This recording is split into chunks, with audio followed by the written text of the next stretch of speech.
Good afternoon. The committee will come to order. Without objection, the chair is authorized to declare recess at any time. Today, the Rules Committee is convening to consider three separate measures: H.R. 261, H.R. 2189, H.R. 3617. H.R. 261, the Undersea Cable Protection Act, would fortify our nation's national security posture by protecting submarine cable infrastructure and striking down duplicative permitting laws. Current protections for the United States cable infrastructure need a serious tune-up so that its reliability and safeguards remain secure from all manner of threats. We've seen it all too well across Europe. Multiple incidents of both undersea cable and undersea pipeline damage going back to 2022. As we all know, our nation's adversaries are always looking for weak points to exploit, and this legislation targets an important area we do well to strengthen for the sake of our own national security.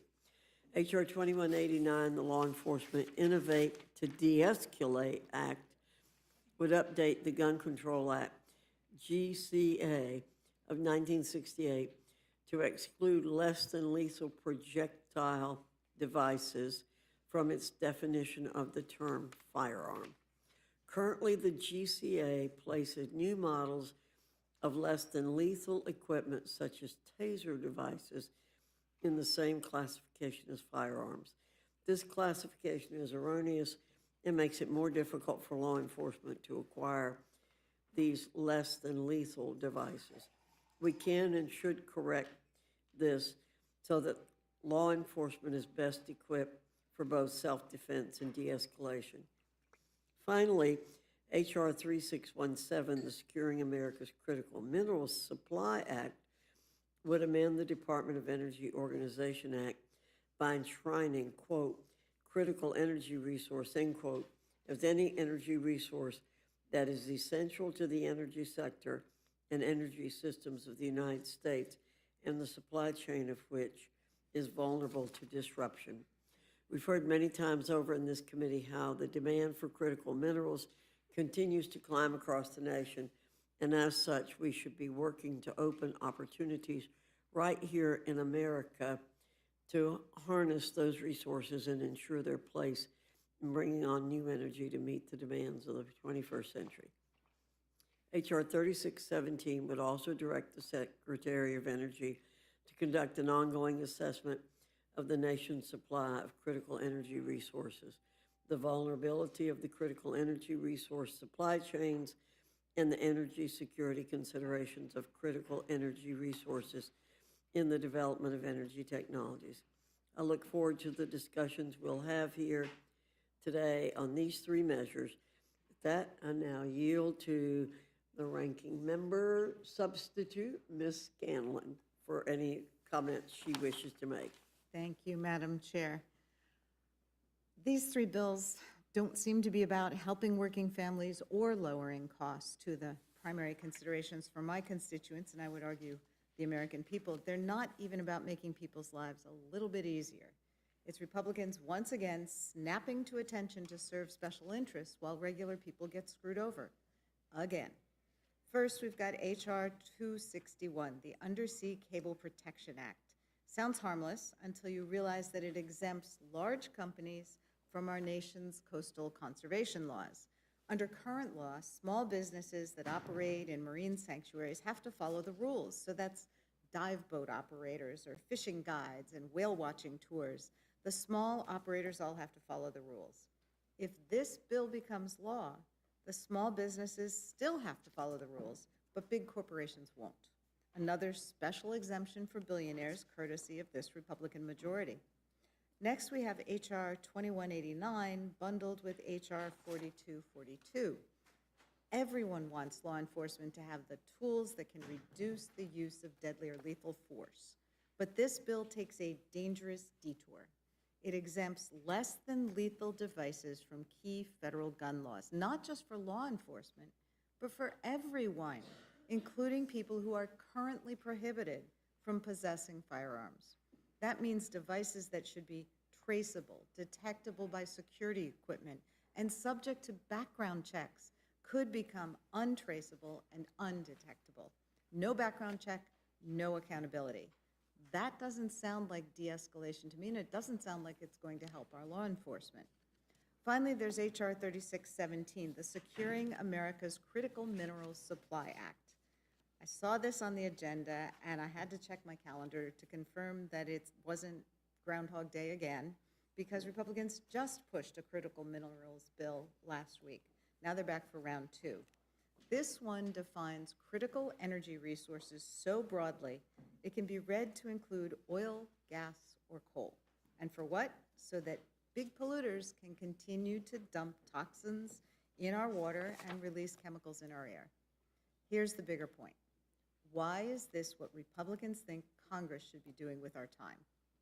People are struggling, rents are up, groceries are up, energy costs are up, families are worried about health care, and Republicans are fine with letting the ACA tax credits lapse, ignoring rising costs, and doing nothing to help working families.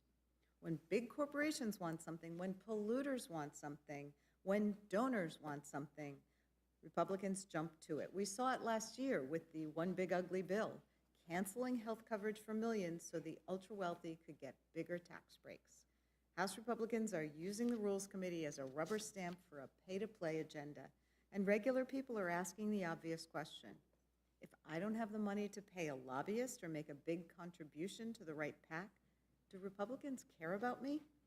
It's absurd. The American people see this for what it is. It's corruption, plain and simple, and it's Washington at its worst. With that, I yield back. Thank you, Ms. Scanlon.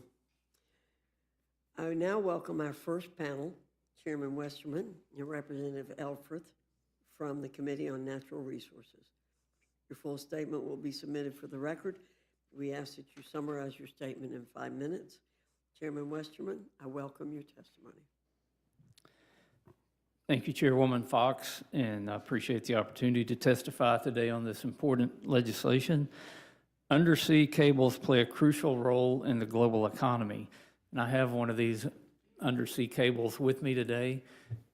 This outer part is mainly just the protection, and the business happens in these little tiny fiber strands inside. And this has got 8 fiber strands. They can make these with, I believe, up to 40 fiber strands now, but one of these cables, one of these little strands can move 400 to 800 gigabytes per second. So you're talking about over 6 terawatts or terabytes per second moving through these cables across the ocean. And again, this is only 8 strands. But these cables are small, yet they carry approximately 95% of the global internet traffic, and they also facilitate trillions of dollars in global financial transactions. The demand placed on these cables will only increase in the coming years. Despite the important role that undersea cables play in our economy and national security, they have faced duplicative and burdensome federal regulatory requirements. It is important to note that numerous environmental statutes under our committee's jurisdiction apply to these projects, including the National Environmental Policy Act, the Endangered Species Act, the Marine Mammal Protection Act, the Coastal Zone Management Act, and the Magnuson-Stevens Act, among others. Make no mistake, the permitting process that is required for these projects is thorough. It ensures that our marine resources are protected. Cables looking to go through a national marine sanctuary face an additional requirement to obtain a special use permit under the National Marine Sanctuaries Act. Unfortunately, the reality is that this permit is simply unworkable. While an undersea cable project typically has a lifespan of approximately 25 years, a special use permit is only valid for 5 years. The permit, which is in addition to compliance with the numerous environmental statutes that I just mentioned, has resulted in no new cables being laid within a national marine sanctuary in the last 20 years. Sanctuaries have turned into de facto no-go zones for undersea cables, particularly in the West. This has resulted in consolidated landing areas for cables, which has increased the risk to infrastructure.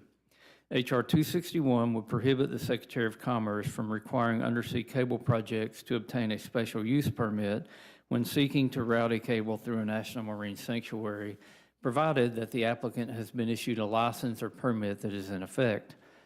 By eliminating this requirement that is not additive to our environmental statutes, we can ensure that these cables have sufficient route diversity while protecting our marine resources.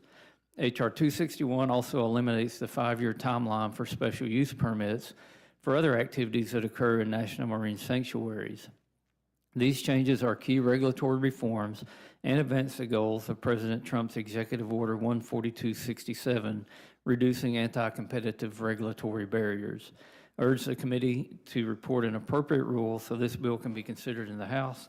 Thank you. I look forward to questions, and I yield back. Thank you, Mr. Westerman. Ms. Elfreth, you're recognized. Thank you, Chairwoman Fox, my colleagues on both sides of the dais. I'm here on behalf of Ranking Member Huffman and my Democratic colleagues on the House Natural Resources Committee to oppose H.R. 261, which puts corporate profits over common sense established environmental protections. Current law requires a special use permit for any action that could impact the health and habitat of our national marine sanctuaries, the crown jewel of our country. These permits are the industry standard that have been effectively used by both small tourism, as my colleague from Pennsylvania mentioned, those small businesses and billion-dollar corporations seeking this break today.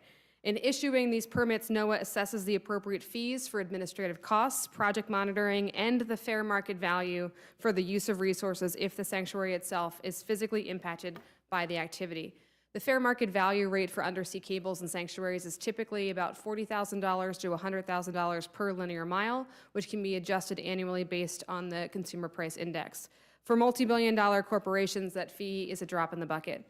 But for marine sanctuaries, those fees are a lifeline and cover the cost of the maintenance and management of those marine sanctuaries. NOAA uses these fees to support daily operations, address conservation needs, improve public access, and conduct research and monitoring. For example, Gray's Reef National Marine Sanctuary in Georgia is a popular spot for sport fishing and diving, as well as a critical site for scientific monitoring through deep drop cameras, capturing seafloor imaging and water quality monitoring.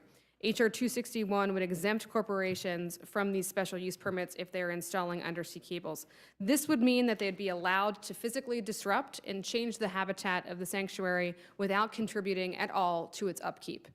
Notably, H.R. 261 would not exempt small businesses like mom and pop scuba shops who are just taking tourists to view the sanctuaries.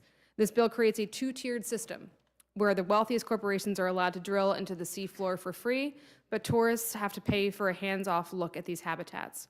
H.R. 261 is a solution in search of a problem. There's nothing stopping corporations from proposing undersea cable routes through marine sanctuaries right now. In fact, I have a note here that NOAA has not denied any such permit for fiber optic in the last 25 years if they use that special use permit route. In fact, there are already cables running through sanctuaries under current law. What these big companies have made clear is that they don't want the environmental oversight or to pay the fair market value, both standard requirements under every other federal land management agency. H.R. 261 strips NOAA's basic authority to review environmental impacts, collect standards and fees, or protect the most sensitive ecological areas. These are, by definition, the most sensitive ecological areas. And these cables aren't just a mild disruption to the ecosystem. While fiber optic cables are small, installation requires massive industrial operations. We're talking about drilling equipment, anchoring systems, and construction vessels that can devastate seafloor habitat across miles of ocean. Our marine sanctuaries are truly America's crown jewels, 629,000 square miles of irreplaceable marine ecosystems that drive $8 billion, billion with a B, in economic activity and sustain tens of thousands of jobs in communities that truly need it. Small businesses across coastal communities depend on healthy sanctuaries for fishing, tourism, diving, and research. And those small businesses follow sanctuary regulations. They pay these permit fees. They respect environmental standards. This creates a system where small businesses are forced to follow the law while tech billionaires get exemptions. During committee consideration, Democrats offered a reasonable amendment to preserve minimal environmental safeguards, basic insurance requirements, protection for the most vulnerable areas, and standard rental fees. Unfortunately, this amendment was rejected. I've consistently demonstrated a willingness to work across the aisle on our critical infrastructure needs that the chairman laid out, and that invitation remains open. We can and must modernize our communication networks, but we can also do it while protecting critical marine ecosystems. Those sanctuaries belong to every American, not just Silicon Valley executives.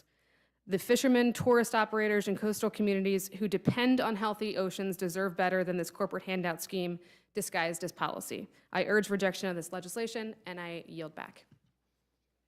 Gentlelady yields back. Now open it up for the committee for questions and comments. Ms. Fishbach. Thank you, Mr. Chair. And I just wanted to, it wasn't on, I pressed it for a sec. Just understand a little bit better.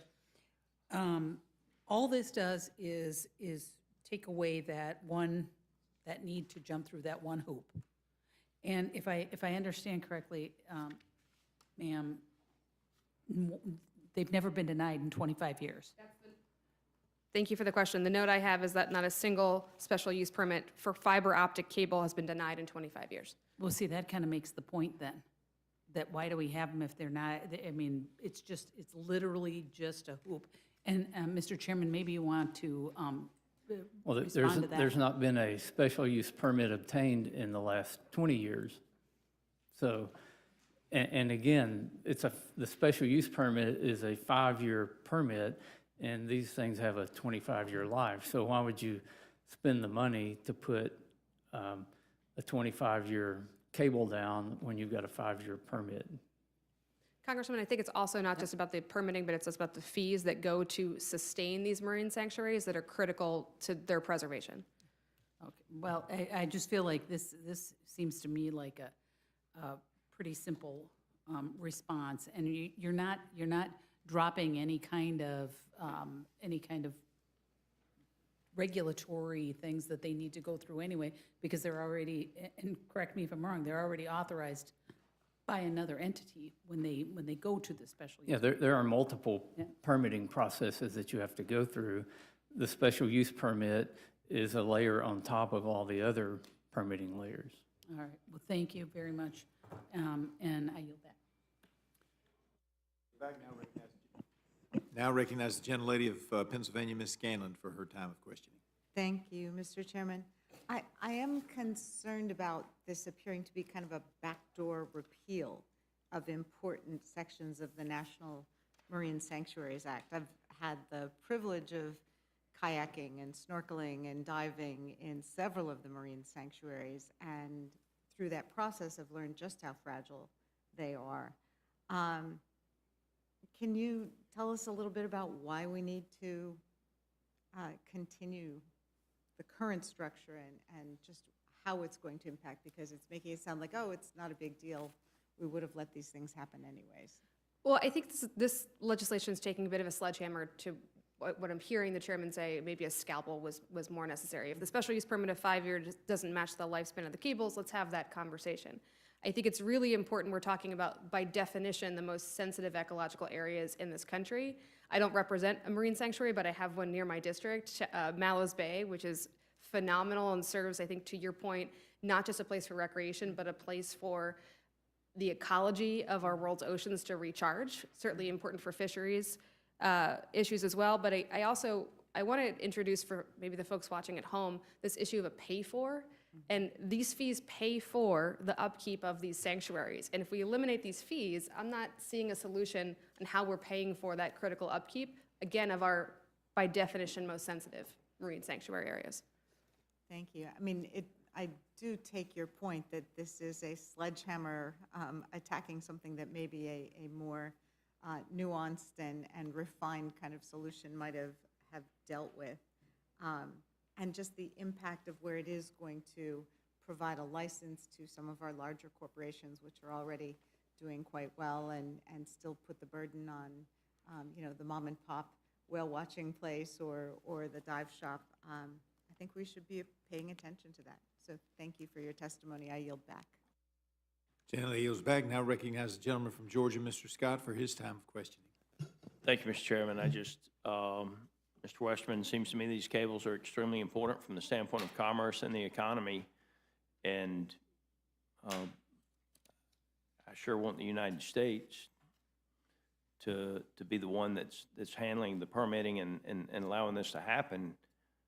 Seems to me like it's a good piece of legislation, and that there's a lot of fear-mongering on the other side of this. I mean, do you have any other comments? just seems common sense to me that we would do this. Yeah, first, I would like to address the issue about the fair market value and collecting fees.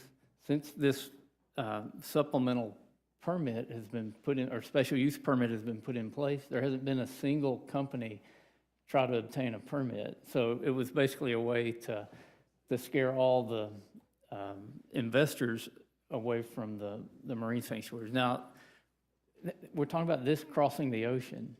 If there was ever a needle in a haystack, this cable running on the bottom of the ocean floor doesn't really seem like that big of an issue, no matter how you slice it. On your question about who's going to be running the cables, I can tell you already who's running the cables. It's the Chinese companies that are running cables all over the world. Mm-hmm. And our cables, especially leaving the West Coast, are constrained through corridors where it would make them very easy and vulnerable to be severed if somebody wanted to be a bad actor on breaking communication from the U.S. to other countries. I think it's a good thing that needs to happen, and I'll tell you, I kind of, when you talk about, habitat and structure, I know I fish in the Gulf of Mexico a good bit, and if you want to catch a marlin or a tuna, you go find one of the oil rigs and you fish around that, and you're gonna catch a lot of fish, snapper as well. And I remember when when the environmentalists in the Obama administration had cut the red snapper season down to 3 days for the recreational fishermen, but if you were a commercial fisherman, you could fish year-round. And so I'm glad that we got that straightened out so that the American citizens can fish again in the Gulf of Mexico. And I don't have any further questions. Chairman. Recognize the gentleman from Colorado, Mr. Nagoose, for his time of questioning. Thank you, Mr. Chairman. Good to see you, Chairman Westerman, and my colleague from Maryland, and thank you both for your respective testimonies regarding this bill. Chairman, remind me, I know you represent the great state of Arkansas in the Congress. What part of Arkansas do you represent? What part of Arkansas? Mm-hmm. The 4th District. What part of Arkansas geographically is that? I've never been to Arkansas. Well, you've missed out. You should come I'm visit eager to sometime. come visit. So I've got 33 of the 75 counties, so I've got a large rural district. Wow. Yeah. So you represent almost half of the counties of Arkansas in your congressional district. Yeah, not quite, but yeah. Yeah. It's a landlocked district, right? Well, we do have some rivers that connect to the ocean, so we have. No direct access to the oceans or seas in Arkansas, I don't think, last I checked. We have a lot of barge traffic that goes to the ocean. Safe We ship a lot of safe- grain and aggregates down the Arkansas River. I hear you, and the Mississippi River. but safe to say you're not. There's no oceanfant property. in No Arkansas, oceanfront that's what property you're- in your. Kind of like Colorado. Kind of like Colorado, the district that I'm proud to represent. You could probably guess why I'm asking. At least in Colorado, most of my constituents right now are awfully concerned about the cost of living. Unemployment's up, mortgage rates are up, inflation is up. Undersea cables don't come up that often at the town halls that I hold back in Colorado. Is that the case in Arkansas? Is this an avid point of discussion with your constituents? No, now that you mentioned the affordability issue, being able to build things adds to that ability to make Undersea things cables? affordable. Yeah, absolutely. When you're talking about transmitting data and doing commerce. Boy, I don't know. That seems like a real attenuated case between making the case about the cost of beef and the unemployment rate rising and mortgage rates going up, and the need to provide these multinational companies with the stability that they supposedly require for undersea cable development in our oceans. I don't know. That doesn't seem like a particularly cogent case, but sounds like you disagree. Let's talk a bit about the underlying parts of this bill. My understanding is that the special permits, essentially you're talking about $2.7 to $7 million per 20 miles of cable across a sanctuary that would be eliminated, right, by virtue of eliminating this permit fee. Is that Well, there's no fee being collected now because nobody's applying for a permit. Sure, So no, I there's- understand. Well, I'm gonna ask you about that, because I think you posited a theory on that front, so I want to talk to you about that. But I guess I want to make sure we're still, Posited a theory, I like that. well, I want to, before we get to your theory, I want to make sure I understand the underlying facts. So the special permit essentially, you're talking about 2.7 to $7 million for every 20 miles of undersea cable, right? I don't have the data on that, but I'll I can go attest with to you that that's I'll the go with case. the theory you're positing. there. Okay. You suggested that the reason that no permits have been issued is because those fees have, I think I wrote down, you said, it scared away all the investors. Who builds No, these I undersea? didn't say anything about the fees. I said the ability to only get a 5-year permit when you've got a 25-year investment. Oh, is what okay, I think got scared it. So away. it's not the fee, it's the length of the permit. Right. So then why not simply ensure that your bill, which my understanding there was an amendment in the full committee markup on this front, would still have the permit fees attached? You're just eliminating it entirely. You're not suggesting that we're going to have a 25-year permit and we're going to have the same fee schedule. You're saying get rid of the fee schedule, get rid of the permits entirely, right? That's what the legislation's saying, right? Correct. So I guess what I'm getting at is, what I'm trying to understand is, if the argument is that acquiring a special permit is going to cost a company between $2.7 to $7 million for every essentially 20 miles of undersea cable, if the argument is that that is going to disincentivize these companies from developing the undersea cables, a reasonable question to ask is, who builds these cables? Who owns these cables? Well, right now, Huawei's building most of them because I'm talking about here in the United States. Well, that's the problem. We're not building cables in the United States like we need to be building them. Okay, I'm going to read you an article. This is from earlier this year. The headline, Meta plans to build a $10 billion subsea cable spanning the world. You're familiar with the company Meta? I've heard of them. Okay. The parent of Facebook, the parent of Instagram, the parent of WhatsApp, second biggest driver of internet usage globally, right? Building apparently, according to sources, 40,000 plus kilometer project that could total more than $10 billion of investment. Something tells me that Meta is not dissuaded to build this mega undersea cable by the minuscule fees that are being charged through the special permit process at NOAA. And I guess that's my point. I don't know that it's a lot to ask of these multinational global companies to pay a modicum of a fee to NOAA to protect some of the most treasured places with marine life in the continental United States. Do you disagree? Now, what do you call a modicum of a fee? Well, are you telling you're saying 2.7 million per 20 miles? you're saying we're charging Meta too much? You think Meta We're not charging them anything right now because we're not laying any of these cables. because Meta refuses to pay because they refuse to go and buy the. I mean, I think you should rename this bill essentially. It's the giveaway to Amazon and Meta bill. Let's just from now on, we're not going to require Meta or Amazon or these large technology companies which build the undersea cables. These aren't mom and pop technology companies in Arkansas or Colorado that are building these cables. It's Meta, it's Amazon, it's all the huge multinational corporations. And this bill essentially says that those companies don't have to get a permit anymore to build undersea cables. And the argument that I think you're making is that the permit structure right now disincentivizes these massive global tech titans from building out undersea cables.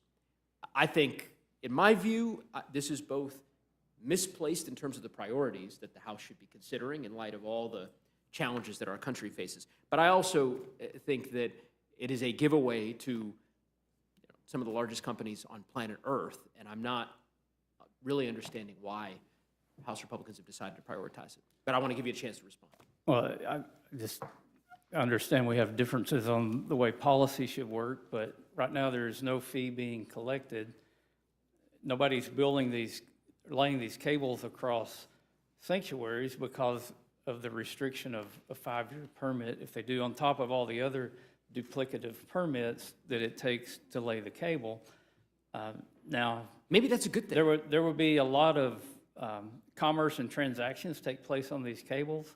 And I think that's just a difference between a Republican view of the economy and a Democrat view of the economy. You see an opportunity to tax something simply because it's there, and we see an opportunity to grow businesses by allowing these cables to be there. I mean, look, you may be right, Mr. Chairman. This $10 billion Meta undersea optic cable, I'm sure, is real important to the future development of the economy in the United States. Lord knows that, whatever AI chatbots this will be used to help facilitate more Instagram reels that can be shared. I got to tell you, that's really integral to the future of the country. That just doesn't. I don't think that, in my view, is a cogent basis for this bill. I don't think that So I'm not that dog doesn't hunt, Mr. Chairman. Yeah, well, I'm not an expert on cash flow analysis for a data company, but if somebody will spend the money to put the cable there, there must be a market and a reason to put that cable there. So I think we should let businesses have the opportunity to go through a permitting process that's very rigorous without a footnote that says, oh yeah, you go through all the permitting process and you can only build your project for 5 years, which is basically saying you're never going to put a cable through this sanctuary as long as this 5-year permitting process is in place. Requiring the richest companies on planet Earth to pay a small fee before they build undersea cables that implicate some of the most sensitive marine life in our country doesn't seem like a big ask. But I will, I'll Maybe you yield should back. offer that amendment. I'm happy to, I will offer that amendment. And I'm going to tell Chairwoman Fox when she comes back that I've earned the support of my friend from Arkansas. I didn't say I would support it, I Well- said maybe you should offer it. I appreciate that. I yield back. I thank the gentleman. No support guaranteed. I'll defer and recognize the gentleman from Texas, Mr. Roy. No questions. I yield.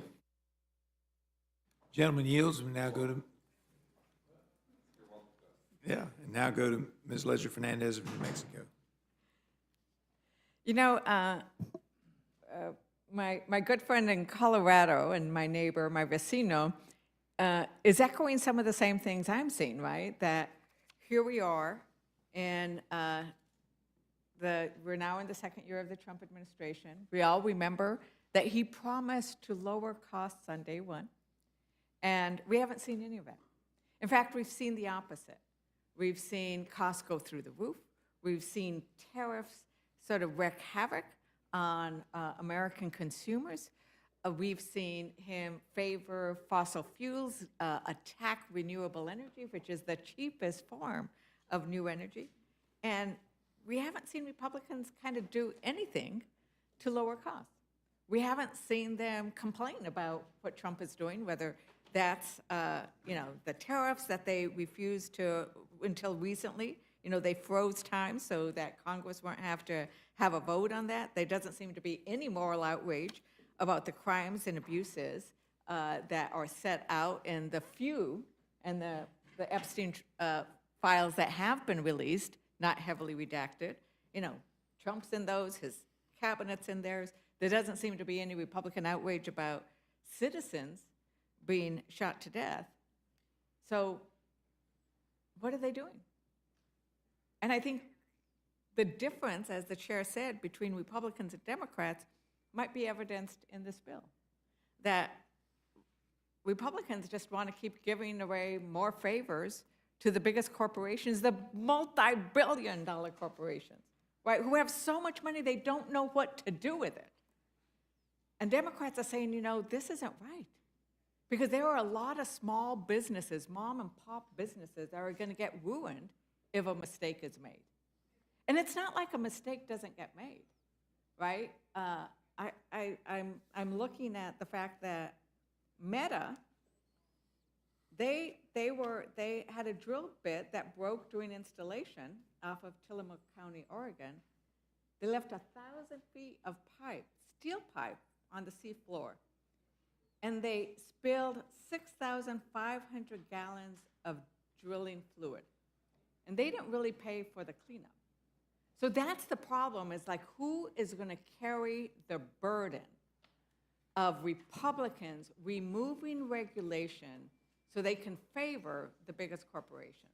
And that's the tension that we are seeing here. That is indeed the difference between Republicans and Democrats. Democrats want to make sure that those biggest corporations pay their fair share. Because the other thing that they want, when they eliminate this, they're eliminating not only environmental review, but the ability to charge fair market fees. Fair market fees. Why won't you want the biggest corporations to pay fair market fees? And I think that's the, that's what has us upset. If it's a 5-year, let's address that. But why don't you want them to pay fair market fees? And maybe they're not drilling because it's too environmentally sensitive to drill in these sanctuaries. Remember what sanctuary means. Sanctuary means that most precious of place. That most precious of place. It's the word we use for our houses of worship. It's the word we use for the most precious of places. Representative Elforth, is there anything in this bill which would require corporations to clean up their mess if they made a mess? Not my read, Congresswoman, and in fact, the amendment we offered in committee, the minority offered in committee, would require insurance requirements in case when something does go awry, as you mentioned, that one example. And I want to point out here that while the cable is small, actually installing it, it's not just throwing it out, it's also drilling into the seafloor. It's regular upkeep of those repair cables in the most environmentally sensitive areas. Our colleague from Colorado pointed out that these fees go to pay for something that otherwise taxpayers will have to pay for when and if those are interrupted. And if I could suggest, there's a lot of, I think, some common ground here. There are real national security interests when it comes to telecommunications. That is not, specified out in this bill. That's not addressed, as a special use of this bill. Again, it does not have the insurance requirements we suggested in committee. It doesn't match the 5 years versus 25 years lifespan of the cable. There's common ground here, but more importantly, I think, is who is going to pay for the upkeep of, again, our most sensitive marine areas when things go wrong. And this bill says it's not the billion-dollar corporations, it's not Meta, it's the taxpayers who are going to have to pay for that. And I take umbrage with that very suggestion, and I think you do too. Well, the idea that the taxpayers, and some of those taxpayers are these small businesses that actually make their living in these sanctuaries. I love that word, these sanctuaries, this place that we should protect and keep sacred, or keep clean and keep pristine, right? So they're gonna both pay in their taxes and then pay if there is any damage done, right, during the construction. And what about tribal consultation? Is there anything in this bill that would require tribal consultation if it's not a tribe that authorizes this? I didn't see anything. You didn't misread the bill. No, ma'am. There's nothing about tribal consultation in here. And if I could just address, I think there's a little bit of miscommunication, or a fact's been misconstrued between a letter that was sent 2 years ago on a specific project. The Santa Ynez Band of the Chumash Indians sent a letter that was specific to their project, and they did ask us to make clear that their letter was not meant to be construed in support of this bill. What they asked us to read is, Santa Ynez Band of Chumash Indians supported resolving the concerns about undersea cables in the Chumash sanctuary during the designation process. The tribe understands that special use permits may not be long enough for the industry and agrees that some reform to the act may be appropriate. However, the tribe has not taken a position on the bill, and the tribe's support for the industry in the Chumash sanctuary is not the same as support for the bill. Well, actually, this actually demonstrates that what you want is you want to be able to have those who are being impacted on a specific project to have communication, to have a say-so, to have input. And what we're seeing is time and time again, Republicans keep saying, oh, we cannot have input. That would be too burdensome to the richest corporations in the world to, oh my God, let regular people actually have input to this process. And I think that that is part of this distinction that we are seeing. Is there anything else you want to point out on the bill? Since I'm the last Democrat, this is your chance. Well, no, I appreciate your questions, and again, I think I know we don't craft policy in this committee, but I think even today, we've come up with some pieces of common ground that I would hope we could find a way to amend this bill to make it address the critical issues that we have in front of us, telecommunications, national security, but without sacrificing the most sensitive marine sanctuaries in this country. Well, our ranking member isn't here, but he repeatedly points out that in the past, the Rules Committee did accept amendments. It did accept amendments, bipartisan amendments, it accepted amendments for the minority, so that this place was intended to help perfect legislation, and it doesn't do that anymore. So unfortunately, maybe we'll get back to that when there is a different majority. And with that, I yield back. And whenever that happens, we'll pull up the film. All right, Mr. Chairman, is there anything you want to tell me as I consider the rule on this bill? Well, Mr. Chairman, I think pictures tell 1,000 words. This is this little tiny cable the size of my finger. We're talking about it going across the ocean. If you listen to the discussion here, it sounds like this is going to destroy a marine sanctuary to run this cable across it. There hasn't been a special use permit issued for one of these cables in 20 years. It's not because there's not a need and a demand for these cables, it's because that is like a poison pill in the policy that drives investors away from running cables there. So it's consolidating all these cables in close areas where they're subject to, where they could be damaged, multiple ones in a short amount of time. And it also, if you listen to the discussion, it sounds like this is just going to be the Wild West and anybody can go run cables anywhere they want to if we remove this requirement for a special use permit. There's still all of these other laws that are in effect, the National Environmental Policy Act, NEPA, which part of a NEPA process is tribal consultation. You're still going to do all the discovery and you're going to look at the effects, and it's still going to be a long, burdensome process to get a permit to run one of these cables. This is really, it's a needle in a haystack that seems to be a molehill being made into a mountain here in this hearing. It's not that big a deal to run a cable across the ocean, and it's not going to destroy a marine sanctuary to have one of these cables going across it. So with that, I would ask you to report a common sense rule that will allow Americans to build things again. This is a cable going across the ocean. If we were talking about a transmission line going across the country or an oil pipeline or a gas pipeline, the same arguments would be made that it's going to destroy everything we've got, and it's not. We've got to use a little bit of common sense in this, and with that, I yield back. Well, Mr. Chairman, I think you probably did a disservice to the molehill, because I've had some molehills before, and they're bigger than that. So it's not making a molehill, a mountain out of a molehill, it's making a mountain out of something smaller than a molehill. I yield back. We thank you all for your testimony. We thank you for being here today. That ends the first panel, and we'll take a moment or two to let y'all get out of the room and get the second panel in here.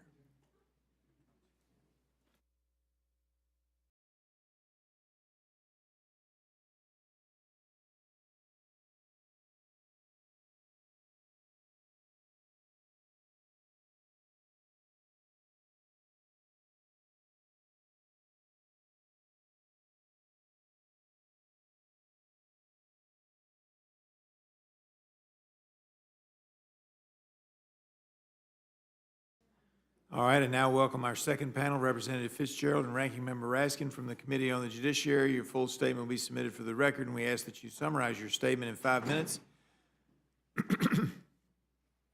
Representative Fitzgerald, I welcome your testimony. You're now recognized.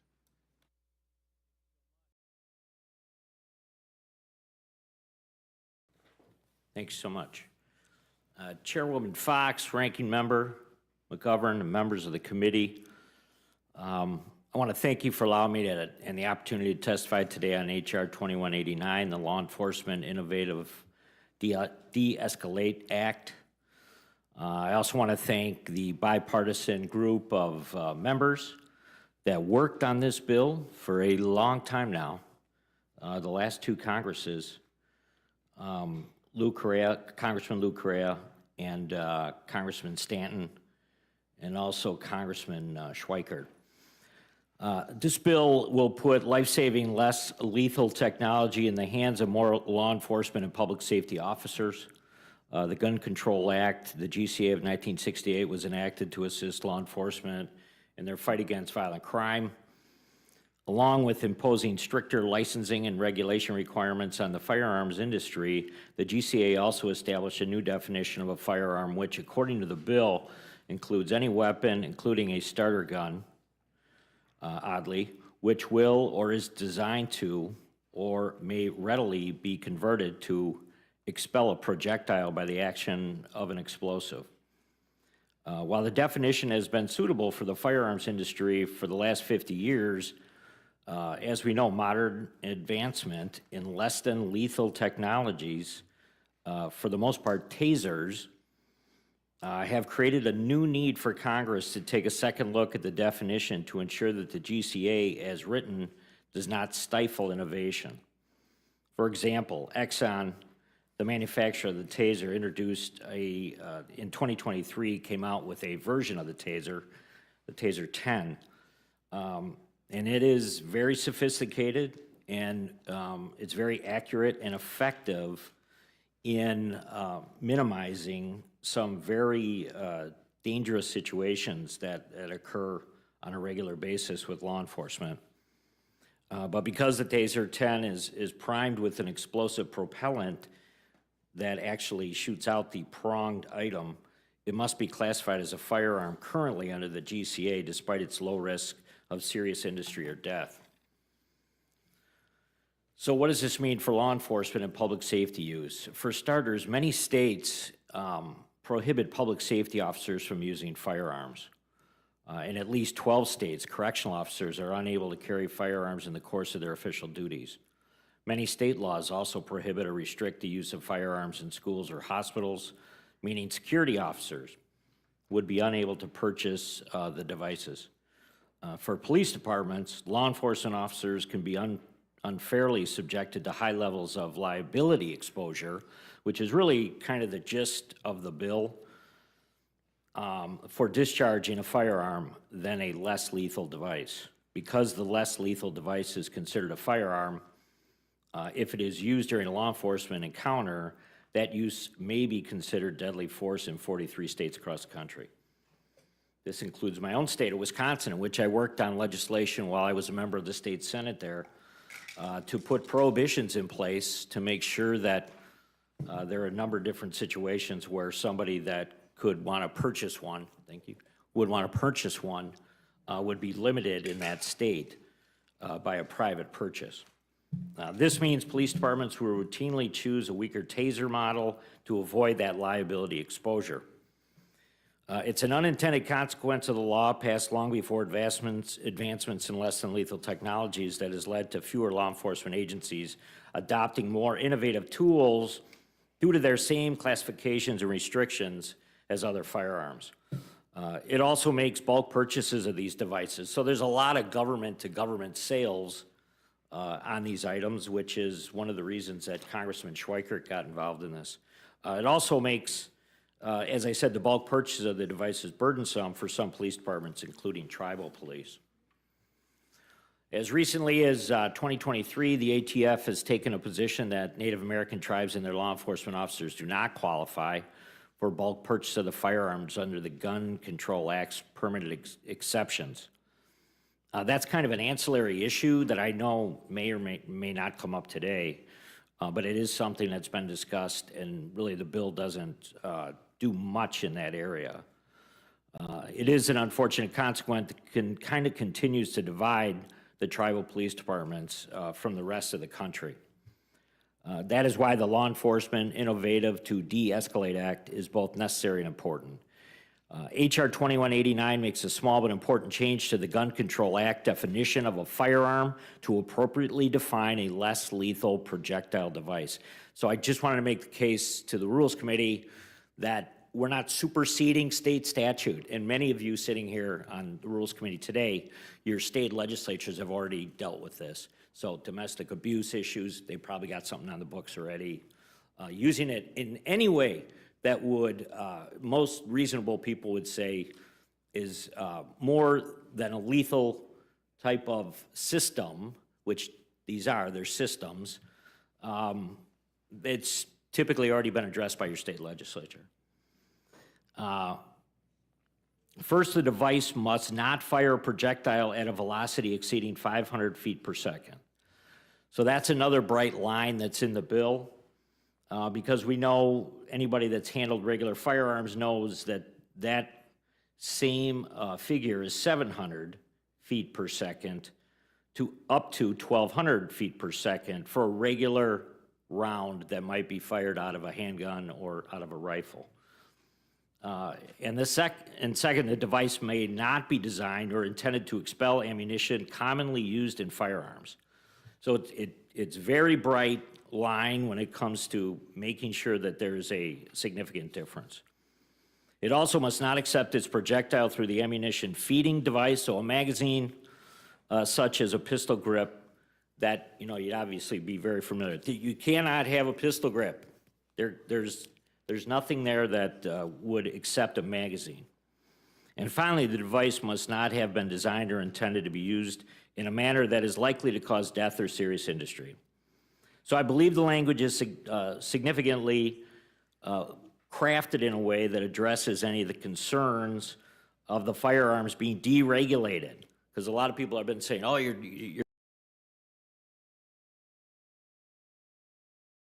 making these changes, it's going to change what has been in place for many years. That's not true. By making this change, we are equipping our law enforcement and public safety officers with the best tools to keep our communities safe and our first responders out of harm's way.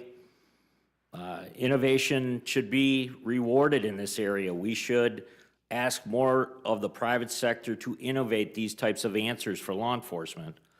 And once again, I want to thank Congressman Correa, Congressman Schweikert, Congressman Stanton for their leadership on this issue, and look forward to your questions. Thank you. Gentleman yields back. Now recognize Mr. Raskin, ranking member, for his time. Mr. Chairman, thank you very much. We all want law enforcement to use every tool available to keep themselves and our communities safe, but HR 2189 doesn't do anything to further that goal. That's why I must oppose this legislation, which weakens federal firearm laws and fails to provide law enforcement with any new tools or training that would prevent the use of lethal force. What this bill would actually do is rip a dangerous new loophole in the Gun Control Act by exempting so-called less than lethal devices from laws that presently require firearms to be traceable, detectable, and not available to prohibited purchasers like felons and domestic abusers and fugitives. HR 4242, which has been added to 2189 in the Rules Committee print, would create a parallel exception in the National Firearms Act, which regulates especially dangerous devices like machine guns.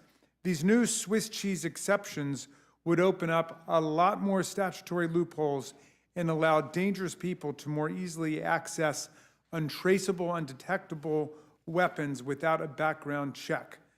The legislation rewrites the definition of firearm throughout the entire criminal code to exclude from coverage certain less than lethal but still highly dangerous weapons like tasers, which have been identified as a contributing factor in more than 500 deaths in the country.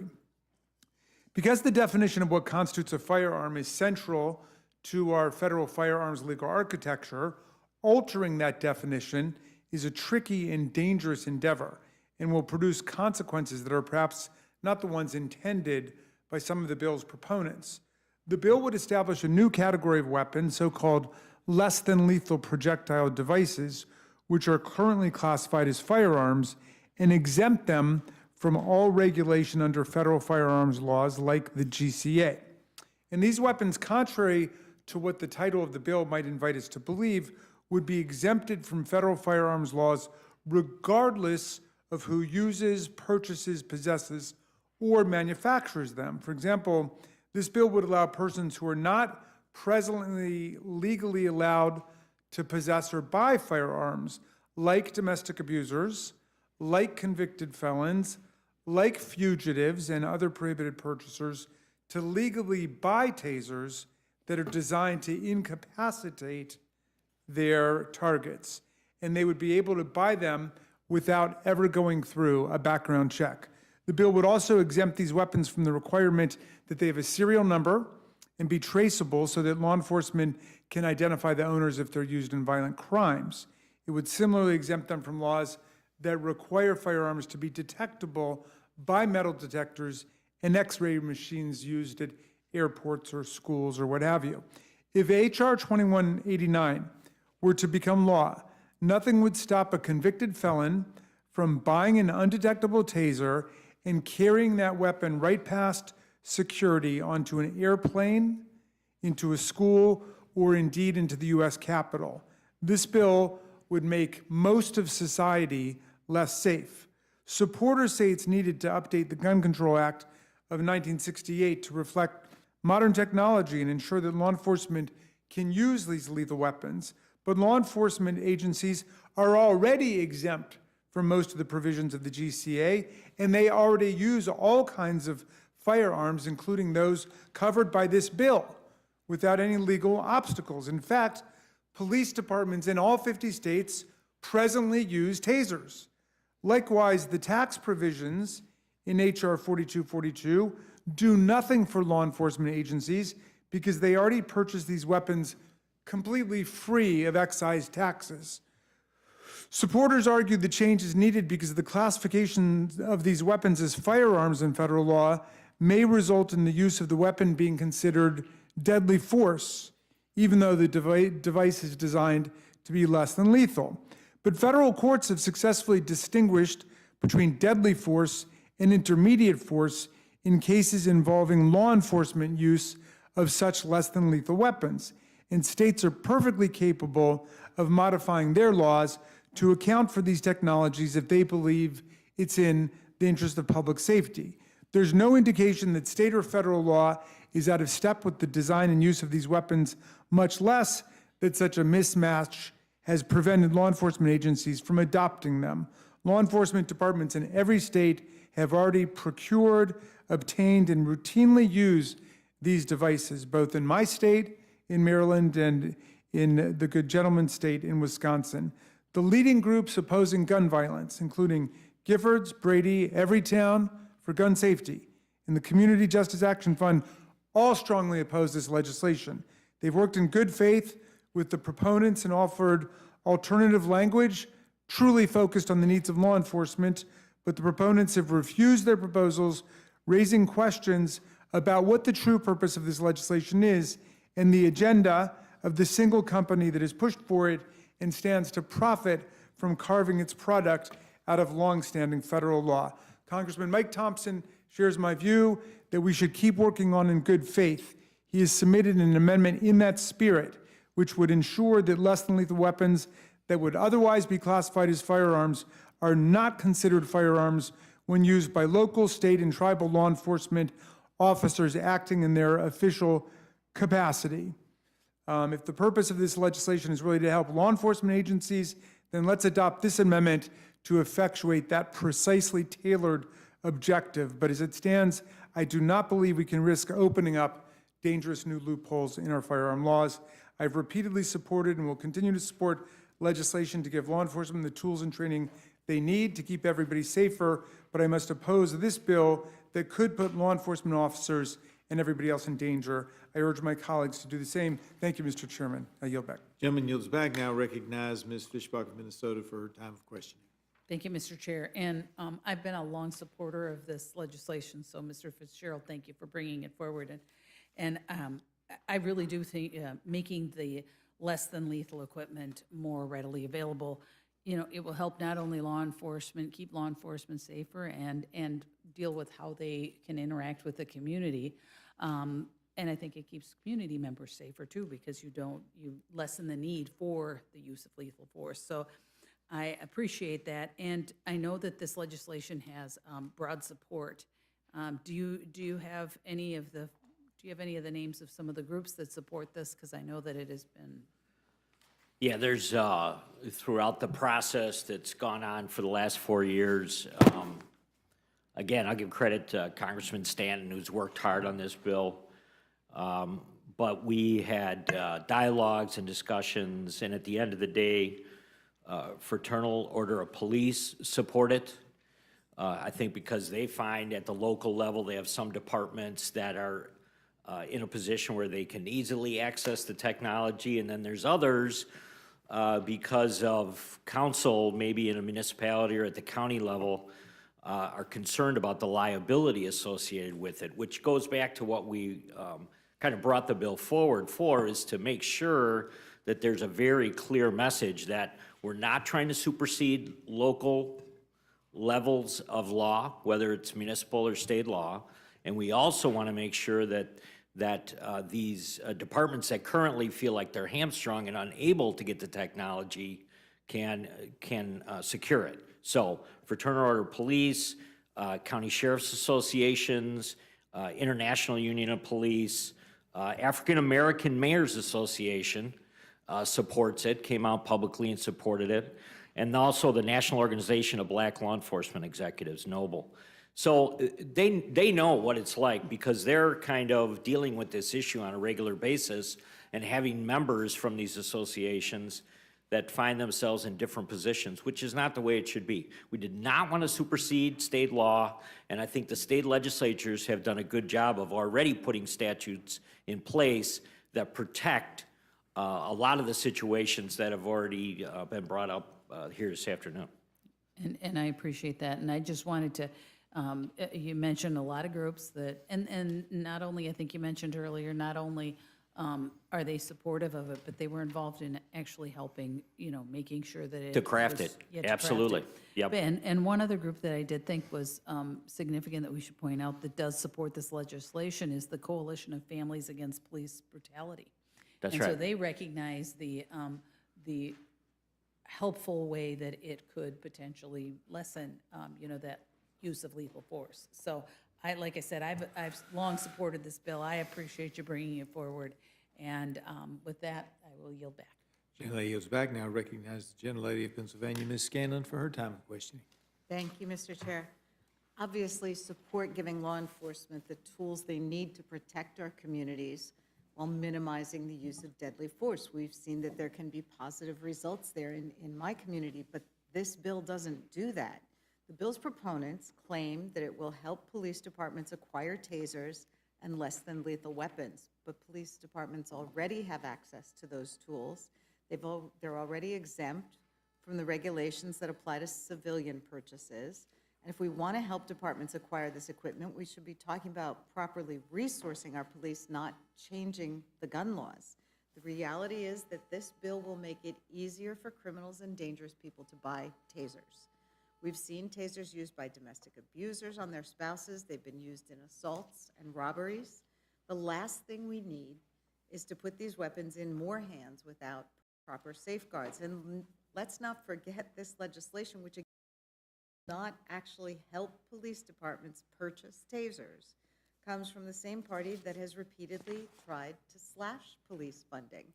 Just last April, President Trump rescinded over $800 million in federal grants supporting local law enforcement and community safety. And last year, Republicans passed budget legislation that would implement deep cuts to these same programs.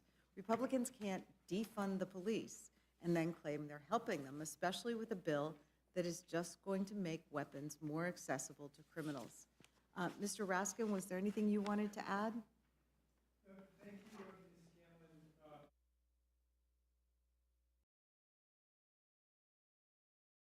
Scanlon. Domestic violence groups opposing this, like the United Church of Christ, the Interfaith Coalition Against Domestic and Sexual Violence, Catholics for Family, Peace, Education, and Research, and so on. Like the gun violence groups, they see this as not doing something necessary for law enforcement, because law enforcement already is using this across the country.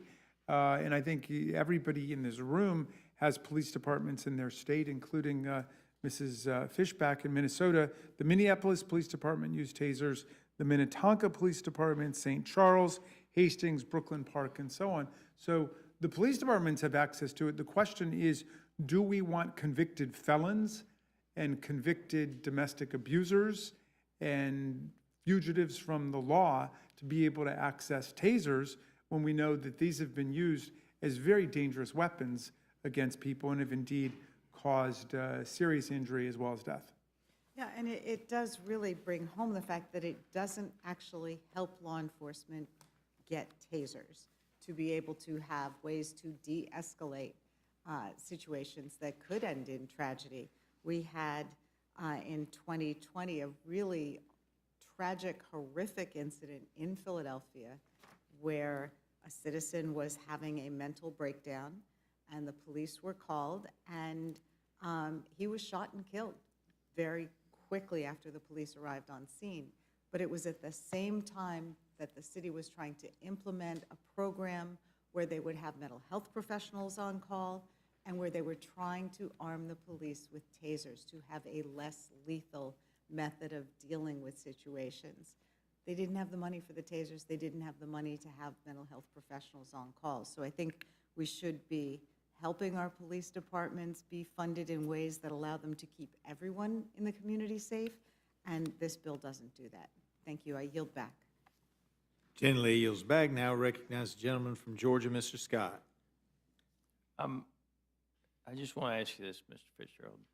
Your colleague there has said that if this bill passes, that felons will be carrying tasers on airplanes. I'm not aware that you can carry a taser on an airplane today. Am I missing something here? Or is he just making stuff up like he usually does? No, you can't carry a taser on an airplane right now. As a matter of fact, I think there's a number of situations where the issue continues to be raised about where they would be or wouldn't be allowed. And they're subjected to the same type of scrutiny that any type of weapon would be. So it's kind of, I think, a red herring. It's an argument that's been out there that suddenly people in the private sector, which right now, less than 1% of all tasers that are owned by somebody are owned by somebody in the private sector. It's not something that's really happened. And I think a lot of these departments right now, a lot of the police departments have actually put in place some strong protocols on how they can handle a taser, maybe when they're off duty. There's a lot of different protocols that are in place. Again, we're not touching any of that stuff. This should be handled by the chiefs of police, the sheriffs, and the state police, state by state. We're not touching that Doesn't stuff. supersede state law or any of those As things. a matter of fact, I think what it might do is prompt some state legislatures to maybe go back in and take a look at their own statutes to see how it conforms with what we're doing here today, which is welcome. That's great. I think that should happen. Mr. Raskin, can people carry a taser on an airplane today? Can I carry a taser through TSA? Can you Absolutely explain your not. statement? Absolutely Can not. you explain your statement? And Because then they if are this- regulated firearms.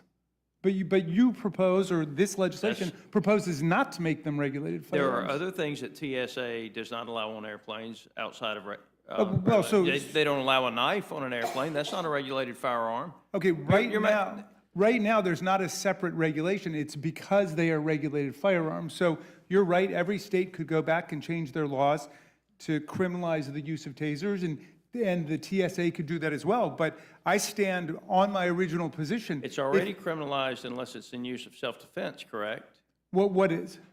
The use of a taser. Where, in which You state? cannot use a taser unless it is, I as a civilian, if I own the taser, I cannot tase somebody just for the sake, I can't walk down the street and tase somebody just for the sake of tasing them. What law are you That's citing? an assault. What law are you citing? I'm talking about the law of common sense. That is an assault. If I walk up Well, and tase somebody, is it not? Right now, see, I guess I'm just trying to get the committee to focus on the fact, and I'm glad that you're underscoring this, that when you say it's no longer regulated by federal firearms policy, you would need to adopt new laws and regulations to treat tasers separately. And some people No, will you say. don't.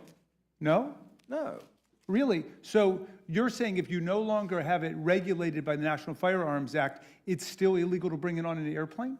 Based on what law? It would, TSA would not allow you to take Based on a what? taser on, they won't allow you to bring a taser into this building, Mr. Raskin. I don't know what it's based on. It's just Because based it is on common sense. it is common sense and embodied in federal law, which you guys want to change right now. That's what I'm trying to get you to focus You're on. just, you guys, you are the party of no. This is good common sense legislation. It needs to pass. It is, I mean, it's ridiculous that y'all are fighting this. I yield. Gentleman yields. Now recognize the gentleman from Colorado, Mr. Neguse, for his time of questioning. Thank you, Mr. Chairman. I guess I want to drill down. I want to give Mr. Raskin an opportunity insofar as he'd like to respond to my colleague from Georgia, because I didn't find the argument that was being made by the ranking member from the Judiciary Committee all that complicated. My understanding is that the current definition of firearm, insofar as a weapon, and whether you deem that lethal or non-lethal, a weapon is defined as a firearm under federal law. That's right. It then is subject to a variety of different background and registration-related requirements. That's right. And so, insofar as you pass legislation like this, which would pull a particular device out of that definition, you then open the door to no longer having those same safeguards under federal law. It's common sense. I mean, well, our point is simple, which is presently tasers are regulated under the Gun Control Act and under the National Firearms Act. And so if you can't access a gun without a background check, you can't access a taser in the same way. If you are a convicted felon and you cannot purchase a semi-automatic weapon, you cannot purchase a taser. Correct. It's treated the same way. And so if you strip it out of federal law, then it's in a completely different category. I'm amazed that the argument is being made that it wouldn't have that effect. I thought that was the whole purpose of the legislation, because right now the police departments already have lawful access to it, and hundreds of them are using tasers, as everybody knows. So this is about giving tasers, making tasers accessible to everybody else. Precisely. And if you don't think they should be carrying them on airplanes, then maybe you should reconsider whether you support the idea of no longer regulating them as part of federal law. Yeah, and my point, to your point, Mr. Raskin, I mean, if someone is convicted of a violent felony, that person may not otherwise be able to acquire a weapon, right, by virtue of the federal background check system, Correct. but would be able to acquire the weapons that are deemed non-lethal by this legislation. So we're taking people right now, like convicted felons, like convicted domestic violence abusers, like fugitives from the law, like undocumented people who cannot purchase a firearm because of what they've done, and now we're saying, but you can purchase a taser. And so that is the legal import and significance of what we're doing. And if you like that idea, great, but if you don't like that idea, if you think that's dangerous, then you should oppose it. Mr. Fitzgerald, thank you for being here. Yeah. So, last year, Could I just respond to the last? sure, of course. I'll just say, just for Wisconsin, Pennsylvania is kind of in the same spot. A lot of the states, and I don't know where Colorado's at, but you must be 18 years old to own a stun gun or taser. You must be 21 and possess a valid concealed carry permit to carry in public. It's a felony to carry a stun gun or taser in public. It's illegal to possess stun guns or tasers for those with prior felony convictions. Yeah. So it does fall in state It statute. devolves, yeah, and I'm not. As far as TSA goes too, they have a laundry list, right? We've all seen it. You I hear can't you. take it on a plane. And I'm not going to get into the TSA back and forth. yeah. That's not my. Yeah. My colleague from Georgia is very myopically focused on that, so I'll let him delve into that. And I hear your point. I mean, it's a policy choice, right? I mean, you're making the argument that this bill essentially devolves regulation effectively to the states. And so if you're in a state that's a high regulation state with respect to a non-lethal weapon, then obviously, as you said, those restrictions would apply. I want to just talk about the tax portions of the bill, the excise tax portion. So last year, Republicans passed a bill to eliminate the excise tax on silencers, correct? Right. Okay. Sorry. Yep. Republicans also passed a bill last year to eliminate the excise tax on short-barreled rifles, correct? That's correct. Okay. And last year as well, House Republicans passed legislation to eliminate the excise tax on short-barreled shotguns, correct? I think Yes. that's correct, yeah. Okay. Yeah. I And don't know if this, it was this worded that bill, way, but yeah. and yeah. this bill eliminates excise taxes on tasers, right? And non-lethal weapons that are defined under the legislation, right? Congressman Schweikert has been very clear, though. We've asked for a report to show what that would be, because so many of these are government-to-government sales. I hear you, but I'm just saying, It's for those very, that- it's a small, That's tiny fine, number. but for those tiny that are number. not for Yeah. government, it eliminates the excise tax for the public, right? Okay, so no more excise taxes for short-barreled shotguns, short-barreled rifles, silencers, tasers. What other weapons do House Republicans plan on pursuing the elimination of an excise tax next? I mean, it seems like y'all are just obsessed with eliminating taxes on weapons, and I'm trying to get a better understanding of what might be coming down the pipe. I mean, I would say the gist of it is, a lot of that is intergovernmental sales. So. Silencers were intergovernmental sales? Yeah, there's a portion. Short a good, Yeah, a portion. good portion. Portion, not all. Well, I'm just saying that's one of the angles on it, is that I don't expect the number to be that big on this bill. I don't want to comment on the other bills in the past. I don't know what the number is. I hear you, and I'm not asking you for a number. I guess my Yeah. point is, I mean, you voted for them, as did all of your Republican colleagues. My point is, there are plenty of excise taxes that impact everyday consumers in Wisconsin and in Colorado. Airline excise tax, for example, Right. on airline tickets, right? You could go down the line. Yeah. And it just seems to me like my colleagues on the Republican side of the aisle have this myopic obsession on eliminating every tax for a gun or weapon that one could conceive of. And we're spending all of our time in this committee taking up elimination of excise taxes for weapons, when we could be taking up very basic, common sense proposals to make life cheaper and more affordable for more Americans. You can understand where Very I'm good. coming from. So are you saying you would offer something like that? Well, no, I'm saying that, I guess I'm asking why. Oh. Every time there's an No, I'm elimination not of an sure. excise tax bill that I'm not- Republicans present to this committee, it invariably has to do with guns or shotguns or rifles or tasers or whatever else, I don't know, knives. What's next? What else do you have planned?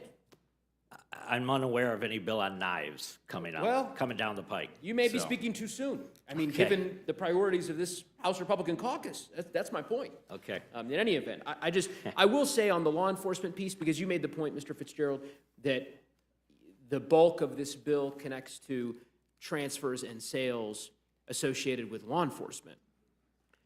I'm looking at the federal code here. So this is 26 U.S. Code, Section 42021, or excuse me, 4221. Subparagraph A, subsection 4, right? Under regulations prescribed by the Secretary, no tax shall be imposed under this chapter on the sale by the manufacturer of an article under this chapter, which essentially is all firearms and ammunitions, to a state or local government. So, what are we doing here?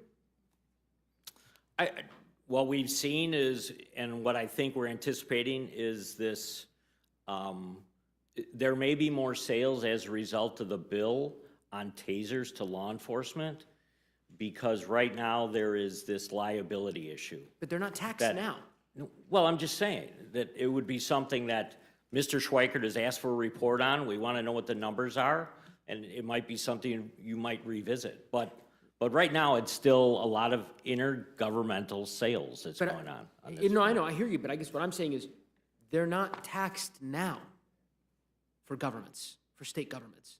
Or am I wrong about that? No, you're right. Yeah, You're so right. federal Yeah. law says Yeah. a local police department, they're not paying a tax on the taser. So if you're eliminating the tax, who are you eliminating it for? Well, if there was any type of sale outside of intergovernmental, For which I've citizens. already said, well, Exactly. I said it's 1% of total sales right now. There's not a market that is there for Then why this. eliminate it?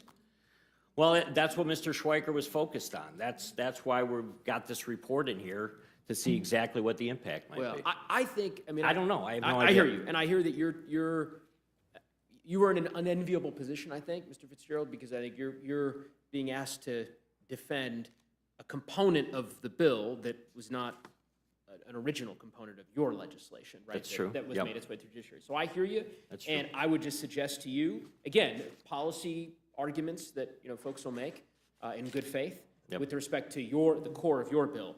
But it would strike me that Mr. Schweikert's portion of this bill really should be removed. That there's no one's articulated a cogent basis for eliminating this excise tax beyond, as I said, just an obsession among some quarters apparently in your conference Yeah. of eliminating every excise tax having to do with a weapon. So anyway, but I appreciate the good faith exchange here, and I'll yield back to the chair. Thank you. Gentleman yields back. I now recognize the gentlelady from Indiana, Ms. Houchin. Thank you, Mr. Chair. It's easy to forget that law enforcement officers are routinely placed in high-risk, rapidly evolving situations where they must make split-second decisions to protect themselves and the public. The job is hard enough without limited access to the best and safest tools that lead to less tragic outcomes. Innovations in public safety equipment have far outpaced the statutory and regulatory frameworks that govern them, limiting access to less than lethal devices, which have been shown to result in much lower rates of injury than traditional law enforcement tools like pepper spray or physical restraints. This is bipartisan legislation, and it is a simple, common-sense solution that not only allows law enforcement to more effectively do their job, but enhances public safety. I want to ask Congressman Fitzgerald just to emphasize the consequences of maintaining the status quo. Could you talk about how clarifying federal regulations governing these devices leads to less confusion for law enforcement agencies, and what clarity will ultimately mean for safety in our communities? Yes, thank you for the question. So it's about the clarification that has been needed for some time, and it's exactly what the police departments and public safety officers have asked for and what is needed. Because what they find is that officers can be kind of unfairly subjected to higher levels of liability exposure for simply using a firearm, for using their service revolver during a police encounter.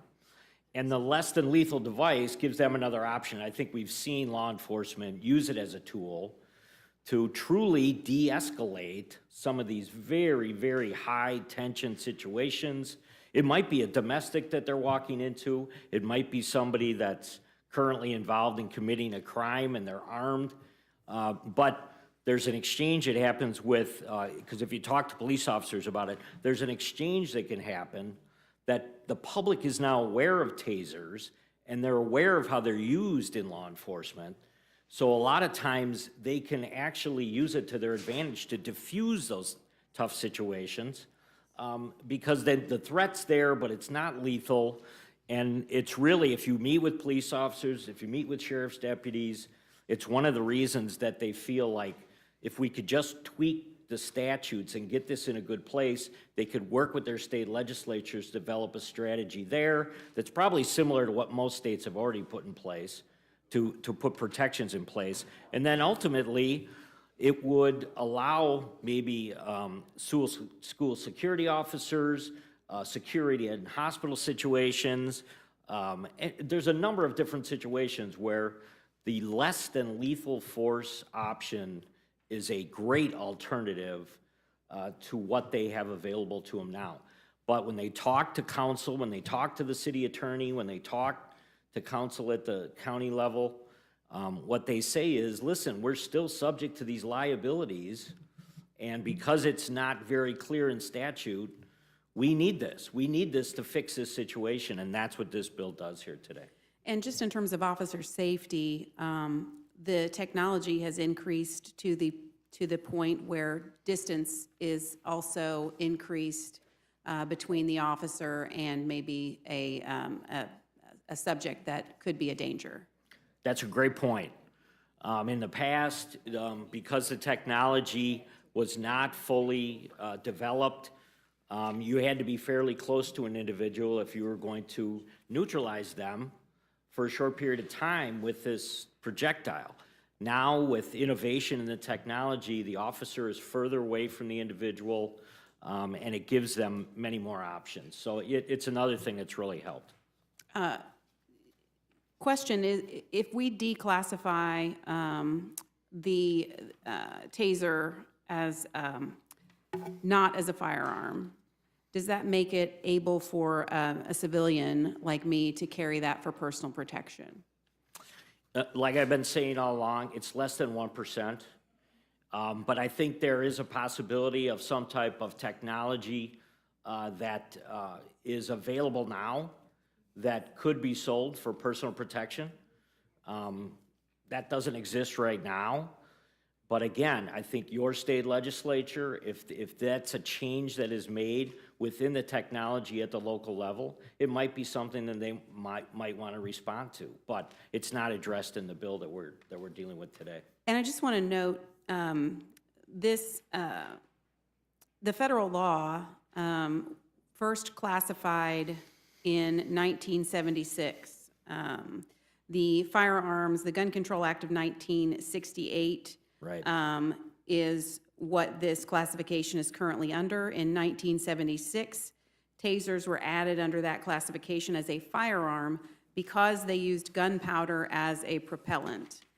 Since the 1990s, tasers have used canisters of compressed nitrogen gas rather than gunpowder, which I think, due to the increase in technology, that classification may be outdated. So, Congressman Fitzgerald, some of the colleagues on the other side of the aisle have suggested that the bill could lead to deregulation of certain firearms or create devices that could be easily converted into a firearm. I'd just like to give you a time to respond to that. Yeah, I mean, that's kind of was part of what's already been argued here this afternoon, but to be classified as less lethal device under this bill, the device may not accept firearm ammunition. That's you know, it's part of the nomenclature of a pistol or a firearm that a police officer may have. That obviously in a revolver, individual rounds can be added, or in a 9mm, a magazine is used. This technology doesn't have that. It's not part of it. So it's not something that really should be discussed as a comparison, in my estimation. And any weapons, parts kits that can be converted to firearms, that's addressed. This ghost gun issue, which has come up, that's been addressed. So I think at the end of the day, a lot of what we're doing, again, is deregulation, but so it'll put the police departments and the sheriff's departments in better position. But at the same time, we don't reach so far that we, you know, kind of smother what's going on at the states, which is all good stuff that's happening in the state legislatures. Thank you. As the technology continues to advance, I think it's essential that the law should keep pace, providing law enforcement agencies with the necessary tools and regulatory framework to effectively navigate very complex operational environments while upholding safety and increasing accountability. Thank you, Congressman. Totally agree. Thank you. Gentlelady yields back. Now recognize the gentlelady of New Mexico, Ms. Ledger Fernandez, for her time of questioning. Thank you so very much. Mr. Fitzgerald, just to clarify, under current law, can someone with a violent felony conviction legally buy a firearm? Yes or no? No. Can someone who is found by a court to be a danger to themselves or others due to mental incapacity legally buy a firearm? No, if they're violent felons or domestic abusers, no, they're not going to be able to buy it. Okay, but if this bill were to become law, so domestic No. violence right now cannot buy anything, especially like if you're stalking, you cannot buy a firearm, correct? No, right? Have you been Right. convicted of stalking an individual? No. Right. But if this bill were to become a law, the effect would be that violent felons, domestic abusers, stalkers, and those deemed mentally unfit and other dangerous people would be able to purchase these weapons, the tasers. Is that correct? No, they're Well, actually, no, they're all addressed by state statute. They all are, Under in all federal 50 law. states, all 50 states. all 50 states, I am looking at the Department of Self-Defense, which is TASER, which lists the state regulations, and the green stands for no restrictions. And I think that that's a problem with this. And in fact, at the Ways and Means hearing, a Republican counsel testified that they would be able to buy this. And I think that this is part of a problem, is that this is such a broad exemption to federal firearms safety laws that we are very concerned. And not only are we very concerned, I have a letter in opposition to the bill from the National Domestic Violence Hotline and other organizations that help victims of domestic violence, stating that the bill, and I quote, will not only allow domestic abusers to acquire projectile weapons without a background check, it will make it perfectly legal for a domestic abuser and other people convicted of violent and abhorrent crimes, such as felony child molestation, to possess these weapons. Can I respond? Well, would like to enter into the record, Chairman, the letter dated November 18th, 2024, to both the Chair, Jim Jordan, and the Honorable Jamie Raskin. And I just quoted what the letter says, and these are people that I need to emphasize spend their lives committed to trying to protect women from ongoing abuse. And these tasers would facilitate additional abuse. They're not harmless. They might be less than lethal in most circumstances, but Representative Raskin, are they harmless? Well, no, of course not. And I mean, that's why they've been regulated as a propulsive explosive device under the National Firearms Act for decades. But I mean, I'm delighted to hear Mr. Fitzgerald say that he thinks the states should, I think he's saying should go ahead and legislate to prevent domestic abusers and convicted felons from accessing them. But if that's your position, why change the law in the first place? The police departments already have access to the tasers. The full import of this bill is to give other people the opportunity to buy them, including convicted felons, undocumented people, fugitives from the law, domestic violence abusers, and so on. I mean, that's why that's what we're focused on right now. So it is not the case that 50 states have laws that duplicate what federal law says. That's the whole point about federalism. For decades, the states have relied upon what Congress has done in the Firearms Act and the Gun Control Act. And now we're going to pull the rug out from beneath them. And so we'll go back to the states, but I'm sure we'll hear from people, if not you, Mr. Fitzgerald, people on your side of the aisle saying, oh, well, there's really no problem with allowing everybody, including convicted felons, to access tasers at the state level. Right, and that's what this chart shows. If everybody can see, I'm not supposed to hold things up here, but basically there's only 8 states that provide regulations. And we were hearing earlier that, well, the law of common sense would apply. I mean, I would ask Representative Raskin, will the law of common sense protect a woman who's already been abused by her partner? But evidently not. I think it was our colleague from Georgia who talked about the law of common sense with respect to who's getting on an airplane. I agree it should be common sense that people with tasers shouldn't be able to get on an airplane, and that's why that's embodied in federal law today with firearms. But if you look at what the TSA says, it doesn't mention tasers. It says you can't enter with a stun gun or a shocking device.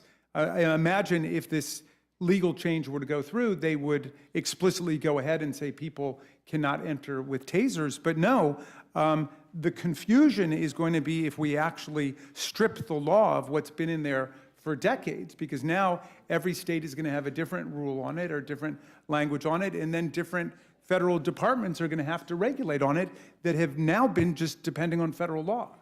Right, and we keep hearing today, all day, law enforcement, law enforcement. Mr. Fitzgerald, does any part of your bill exempt just law enforcement officers, or does it apply to everybody? So all U.S. states and territories already criminalize misuse of less than lethal devices through existing assault and battery laws. Then on top of that, 42 states have explicit statutory definitions for less than lethal devices. Of the 42, 34 already Mr. prohibit the Fitzgerald? possession, impose age restrictions, and impose criminal penalties for misuse. So I'm not sure what the map is that you're holding up. No, the map is I'm just saying. acquisition. It's I'm just saying. acquisition. It's acquisition of the weapons. That's what we're talking about here. This bill is about acquisition, not about if you commit a crime with it, which is what you're talking about. We're talking about why make it easier for people who have already committed No, they're not going to be able to get their have hands on a access to taser if these that's what guns. you're talking about. Yes, they would, because What is this, that? this bill only applies to everybody. And that's what the amendment is about. The amendment is, if this is about law enforcement, then let's make it apply only to law enforcement. Is that correct, Representative Raskin? Well, I mean, let's put it another way. And again, I'm not sure that Mr. Fitzgerald is focused on this, but this legislation would say that a convicted felon or a domestic violence abuser could go and buy a taser without a background check at all. Today, they've got to go get a background check, but if this passes, then they wouldn't have to go to get a background check. So the gentlelady is right that this suddenly opens up a huge market for tasers from people who we don't want to be able to access them. And it's true, you could charge them with an aggravated assault or battery afterwards, but that's going to be cold comfort to the victim of domestic violence who now is suffering from her abuser carrying a taser and training it on her. And I think that that's the concern, is that we need to be, we have passed these common sense regulations to protect people from those who we have decided should not be have access to weapons, and whether they're less than lethal, or in this case, can take you down, can temporarily paralyze you, can knock you unconscious. Like, why would you want somebody who is a felon, somebody who has been convicted of domestic abuse, of stalking, of any of these horrible crimes, to have access to these kinds of weapons? And that's, I think, what our concern is. So Mr. Thompson, who's the longtime chair of the Gun Violence Prevention Task Force, has the amendment to say, if we're concerned about law enforcement, let's have this app apply solely to law enforcement. And Mr. Fitzgerald, I don't recall, would you be supportive of that kind of amendment? No, I mean, that's the path we chose not to go down, which is to supersede. So this isn't really, you Well, already chose not So to you go down want to that tell path. local police departments how to run their show, how to run their shop, because that's what your amendment does. It starts to put burdens at the local level, and you're starting to direct Yep. local law enforcement how to do this, how to run this program. No. In many of the states, right now, that's up to the legislatures with the input that they have from local law enforcement, from the sheriffs, from the chiefs of police. What the amendment does is it starts to direct, here are specific things that we are going to add to the federal statute. Actually, the So, I mean, amendment- if you want to do that, that's another way of handling this.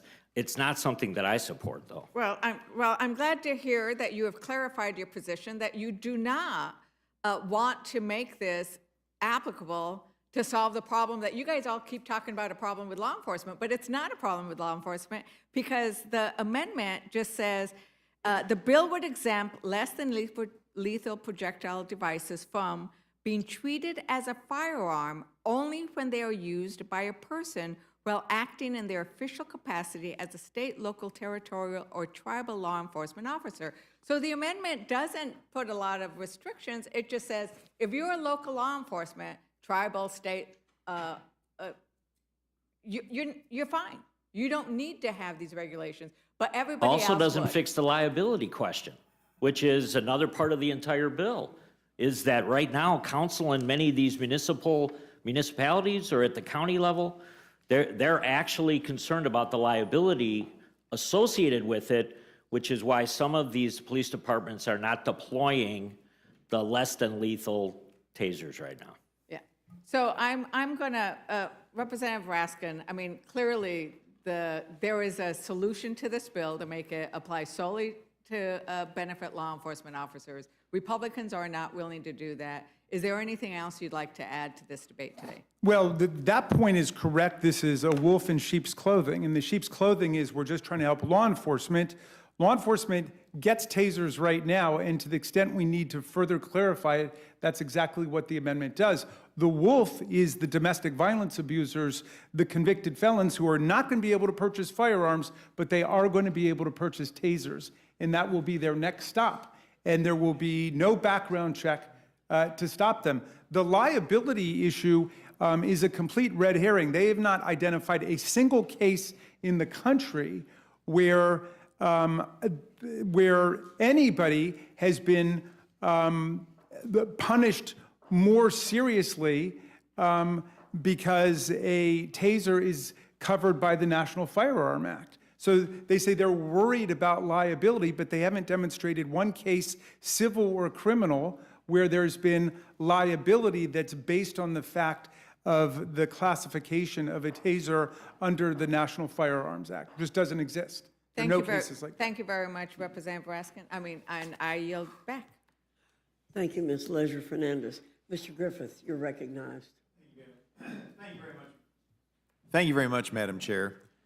I'm feeling a little bit like a Democrat right now because I'm going to talk about something that's not actually covered by the bill, which happens all the time in here.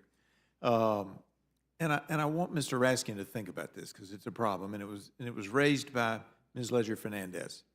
The question was, if you're a felon, can you buy a gun? The answer they got was no, that's not correct. You can't. I'll come back to that in a minute. Bear with me. Then the question was, if you're found to be a danger to yourself or others, can you buy a gun? And the answer that was responded was no. Oh, but that's not correct. So let me straighten this out and then give you what bothers me about all this. If you are convicted of a felony, and I can't speak for all states, but I was licensed in the Commonwealth of Virginia. I'm on senior status basically now. But if you were a felon of any type, there was a restoration process, and you could go to a judge. Not only could you get your right back to vote, but you could get your right to carry a firearm back. I did it several times for clients.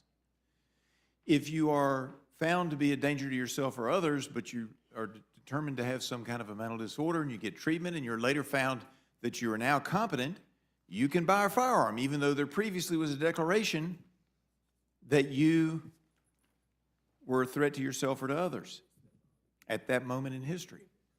So we believe that you can be restored. I'm okay with that. And it has to go to a judge in both cases. I'm okay with that. Here's what bothers me, and what's not in this bill, is not affected by this bill. And I'm looking to the Democrat leader on the Judiciary Committee to help me solve this problem. Not today, I'm not asking for an answer today or a fix today. If you are convicted of a misdemeanor domestic assault against your brother or against your wife, no matter how serious or not serious, because if it's serious, it's going to be malicious wounding. Again, I'm using Commonwealth of Virginia, but there's a higher offense if it's serious.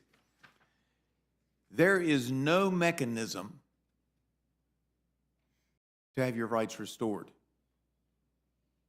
to carry a firearm. Your voting rights aren't affected, but your firearm rights are. It has always bothered me. I want to fix. I want to try to find a fix because as a former domestic relations attorney, when you have people going through a divorce or a breakup, sometimes they do things they ought not do, and they should be punished. And there should be a limitation on their ability to get a hold of a firearm or other weapon. There should be a limitation for a time period. But for some reason, if you are involved in a domestic situation that eventually, you get over, the breakup happens or whatever, there's no way to ever get your gun rights back. And I faced this with a client of mine who was convicted of pushing his wife in 1972. He felt so bad about it, he didn't get a lawyer. That was a mistake. And so instead of having the case taken under advisement, trying to get your attention here. I know I'm you got. listening. I'm trying to Okay. catch up with you. I know Mr. you got Griffith. lots of, I know you got lots of stuff. I'm not offended. I'm just trying to make sure because this is important to me. In 1972, he commits a simple assault. He was so disgusted with himself, instead of getting a lawyer, he went straight into court. He pled guilty. He went to anger management classes on his own. He did everything that we wanted to do. And when he died, he'd never once again assaulted his wife, and they were still married. In the meantime, in the early 2000s, I couldn't come up with a solution, nothing that would work under the federal law. I did get the governor of the Commonwealth of Virginia, who was a Democrat, currently serves in the Senate, to do me a favor. He did the right thing. Everybody in the community said, yep, this was a one-time deal, and the guy did everything we'd want him to do. So he gave him, on a misdemeanor charge, gave him an absolute pardon.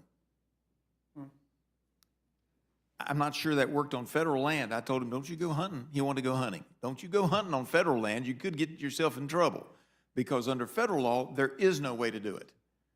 We could maybe get by in state court, but we'd have a hard time in federal court. So we're here talking about all these things and worried about this and that and the other, but there are tens of thousands of people out there who made a mistake. Now, today, most of the courts know that if somebody comes in, they'll even advise them, you know, I can take this case under advisement, don't plead guilty if you give me on the first offense. But there may be some who still slip through with that. Today they know, because at the time that my guy was originally convicted, the Violence Against Women Act didn't exist, which takes away his gun rights. But he did everything by the book. He did everything we'd want him to do, and we gave him no chance to redeem himself and to get back out in the field and go hunting. And so I just ask you, as the ranking member of the Judiciary, help me find an answer to this, because it's just not right. If you're a convicted felon, you can be restored. If you're found to be not competent or dangerous to others at a particular moment in history, you can be restored. But if you push your brother, or you push somebody that lives in a house with you, or you push your wife, God forbid, it's a lifetime and no restoration, no redemption, no forgiveness. I yield back. So, Mr. Griffith, I'd be happy for the gentleman to respond, Madam Chair. A short response, Mr. Raskin. it'll be shorter than the question, I guarantee it. So, no, but Mr. Griffith, you're obviously an excellent lawyer in addition to being an effective congressman. And I'm drawn to a lot of what you've just had to say there. One of the first things I did as a state senator was to remove civil disabilities, including disabilities on voting and others, on people getting out of prison. And that's a very similar point. And I'm much more drawn to your proposal than I am to the one we're talking about today. And I'll tell you why. Because you're saying that there are certain people who've committed a wrong, a criminal wrong, and they're repentant for it. They're rehabilitated, and they're beyond it. And the law has got to be open to that. This bill doesn't look at that. It just says there's a category of people who've been convicted in the past who we are now going to treat like they haven't done anything wrong because we're going to no longer treat tasers like firearms. And that includes people, as the gentlelady was saying, who are domestic violent abusers. And so- I understand your concern on that. Yeah. I don't agree. But just think about the concern I raised, and I yield back, Madam Chair. Very much so. Thank you very much. Mr. Langworthy, you're recognized. Thank you very much, Madam Chair.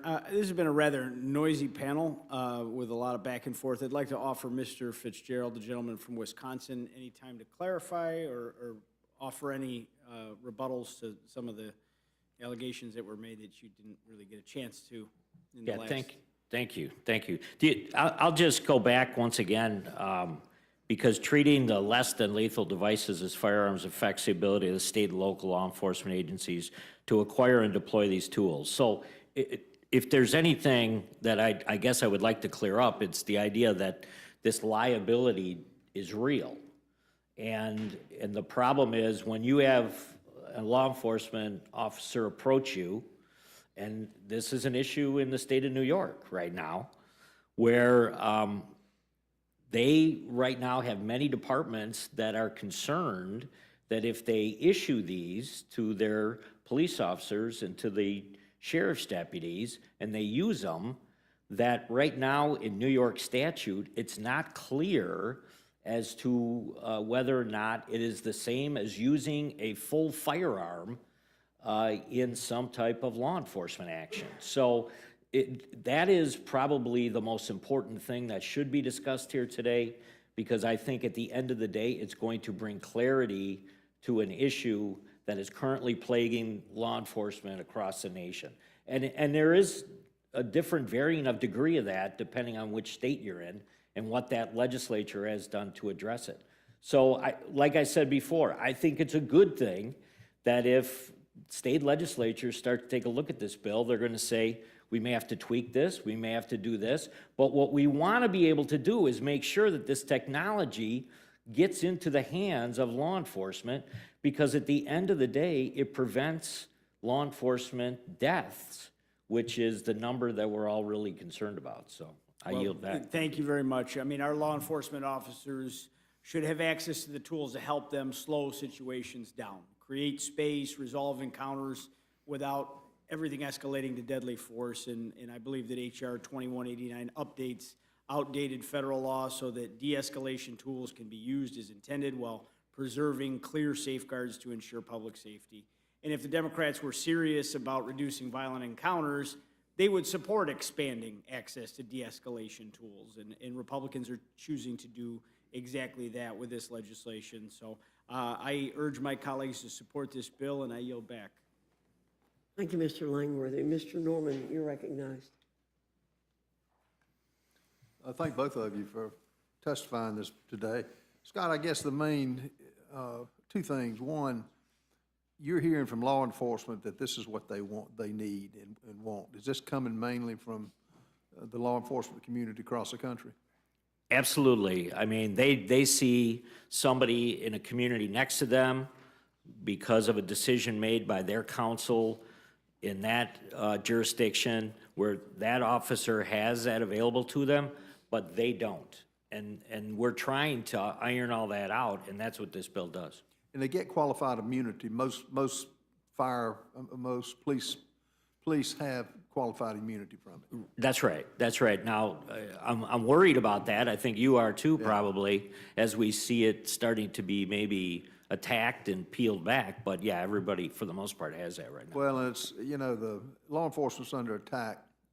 You can see in Minnesota, they're under attack now, that in a way that we haven't seen before. I think it's a crime what's happening to them.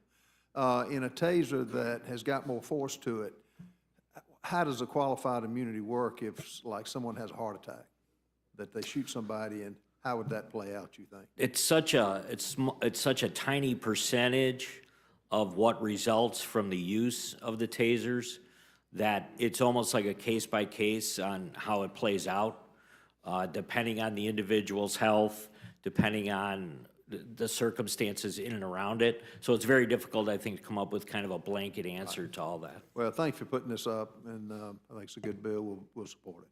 I yield back. Thank you. Mr. McGovern, you're, okay. Well, I want to thank our panel members for being here today and for prompting a very lively discussion. Mr. Raskin always brings lively discussion to us, and we appreciate it very much. And seeing no further questions, Ms. Houchin, you already recognized, right? Then you are dismissed. Free to go.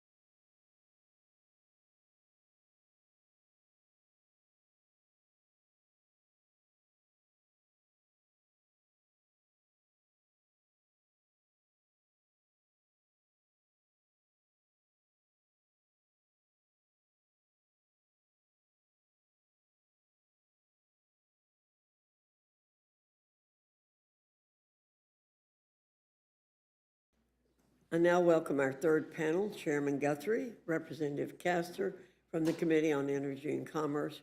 Your full statement will be submitted for the record.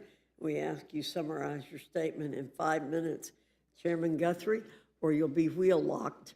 I welcome your testimony. That's a private joke between Chairman Guthrie and me. Thank you, Chairman Guthrie, you're recognized. Thank you. Well, Chairman Fox has a business in North Carolina. If you park in her parking lot, it says, violators, property of grandfather mountain parking only, customers only, violators will be wheel locked. So I can see you out there doing it, is what I'm saying. So I wouldn't want to park there. So thank you for having us here today, Chairwoman. Thank you, Ranking Member McGovern. I'm pleased to speak in support of H.R. 3617, the Securing America's Critical Mineral Supply Act, sponsored by my colleague and member of the Energy and Commerce Committee, Representative James of Michigan. This legislation will leverage the expertise of the Department of Energy to secure critical supply chains for energy resources that are essential to the modern economy and our national security. H.R. 3617 directs the Secretary of Energy to periodically assess supply chains for critical energy resources and to ensure strong supply chains that can create affordable, reliable, and secure energy systems. Over the past few years, it's become apparent that our reliance on adversarial nations like Communist China creates substantial vulnerabilities for economic and national security interests. While the U.S. is blessed with vast natural resources, our mining and refining industries have dwindled. As recently as 1990, the U.S. was a world-leading mineral producer. Today, we don't even crack the top 10. Communist China has intentionally exploited this vulnerability and taken steps in recent years to limit mineral exports that are used in a range of military and other applications. We cannot allow America's future to hinge on access to markets in adversarial nations. When the Department of Energy was organized in 1977, energy security concerns were a central threat facing the American economy, raising costs on families and stifling economic growth. Almost 50 years later, the American people are facing similar threats. Throughout the 119th Congress, the Energy and Commerce Committee has held several hearings to examine the state of our nation's energy industry, during which numerous expert witnesses have highlighted the importance of domestic energy supplies and vulnerabilities of over-reliance on imports from adversarial nations.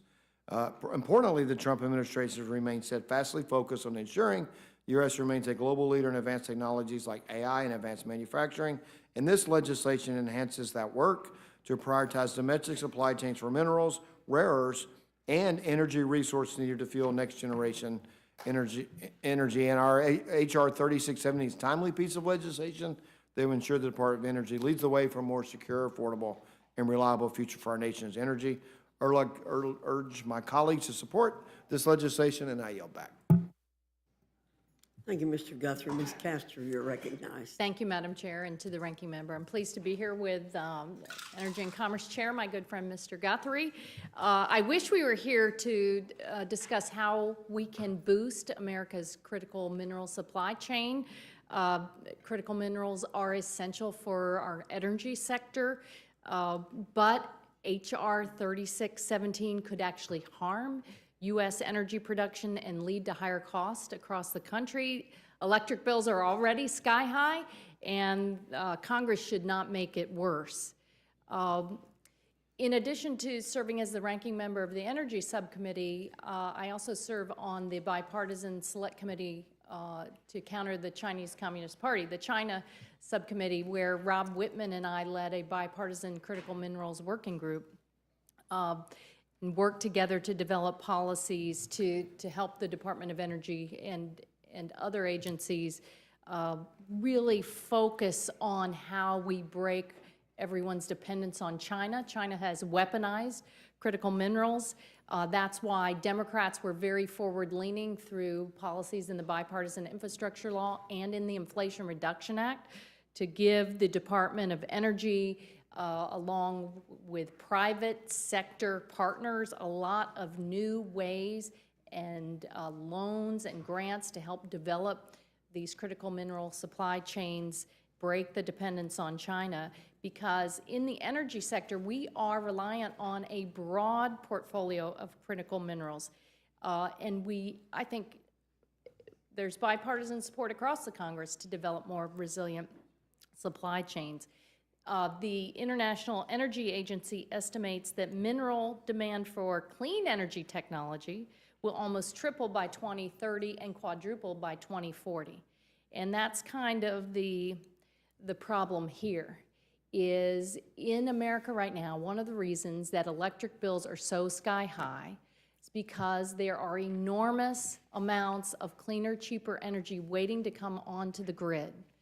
And the Trump administration has sabotaged it all the way along, whether you're talking about illegally canceling wind projects. I'm sure the ranking member knows this all too well. This is one of the reasons that prices remain high at a time when we have surging energy demand. You have data centers, things are being electrified. What the Trump administration has done is put his finger on the scale for dirty energy, and we think that this bill would do the same. There is a lot of vague, sneaky language here. HR 3617, it amends the Department of Energy's mission to include securing the critical energy resources, not minerals. It says minerals in the title of the bill, but nowhere in the bill. Directs the Department of Energy to conduct ongoing assessments to develop strategies to strengthen critical energy resource supply chains, but again, not minerals. And you may be wondering, what is a critical energy resource? Well, as defined by the bill, it could be quite literally any energy resource that's essential to the energy sector. So they have this circular thing going on, and they fail to get to the heart of the matter, and it's too bad because the Congress has been working in a bipartisan fashion on critical minerals.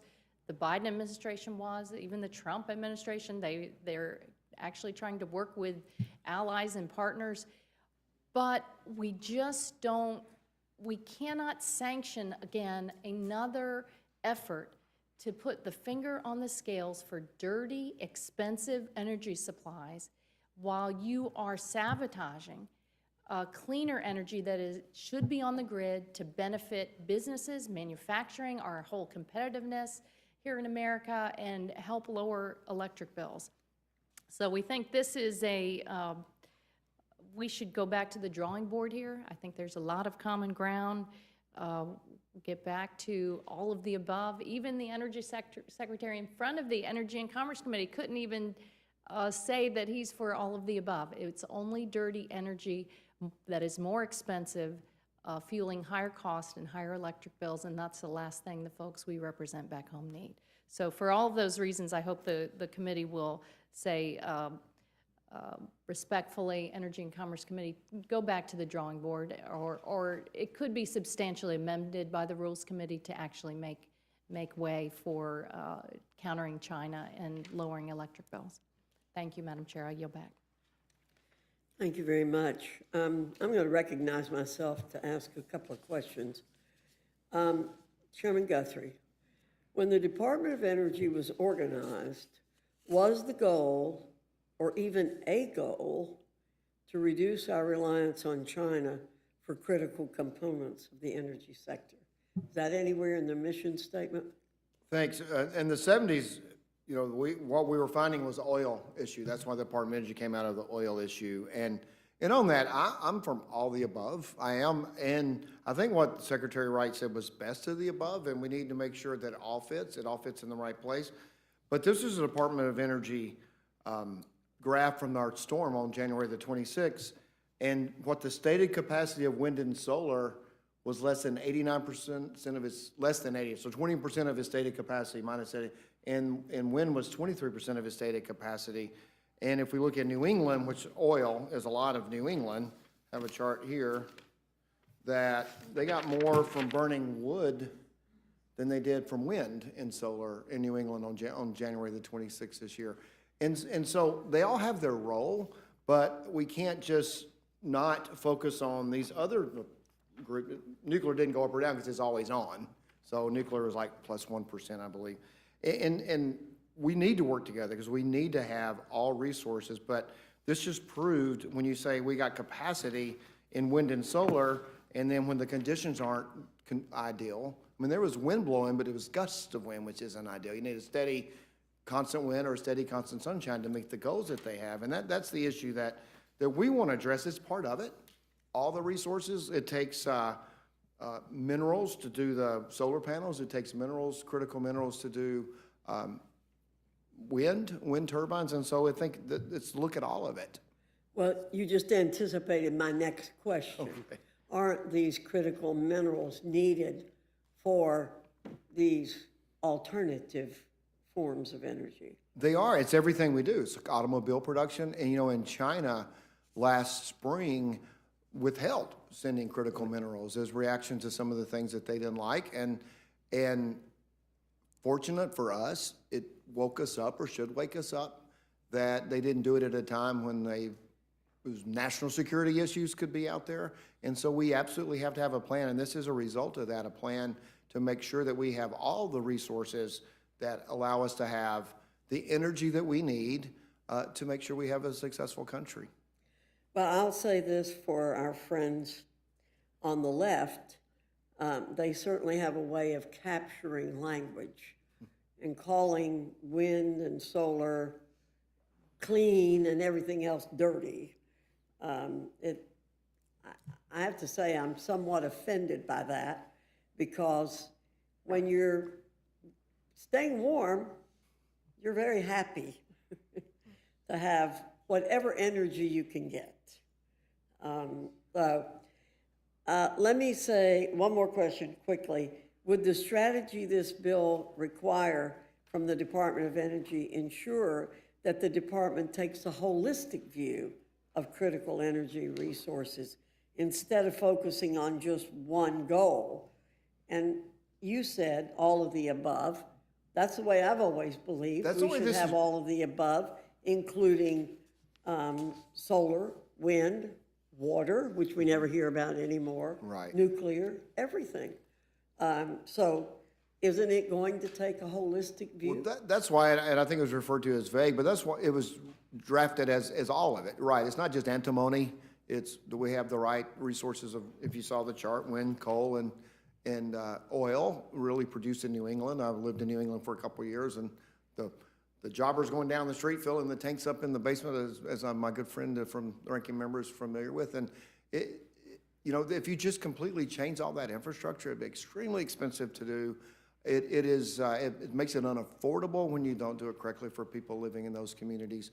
But there are areas where this all works. I'm on every electron we can produce, but if you're going to produce to a capacity with wind and solar because you make a preference for that, that doesn't performs 89% and 77% less than it says it can do, less than ideal conditions is usually when you need the most. Thank you. Mr. McGovern. Yeah, just briefly, why is this bill called a Critical Minerals Supply Act? Because when you read the bill and you read the actual text, the term critical mineral is not mentioned or even referenced anywhere.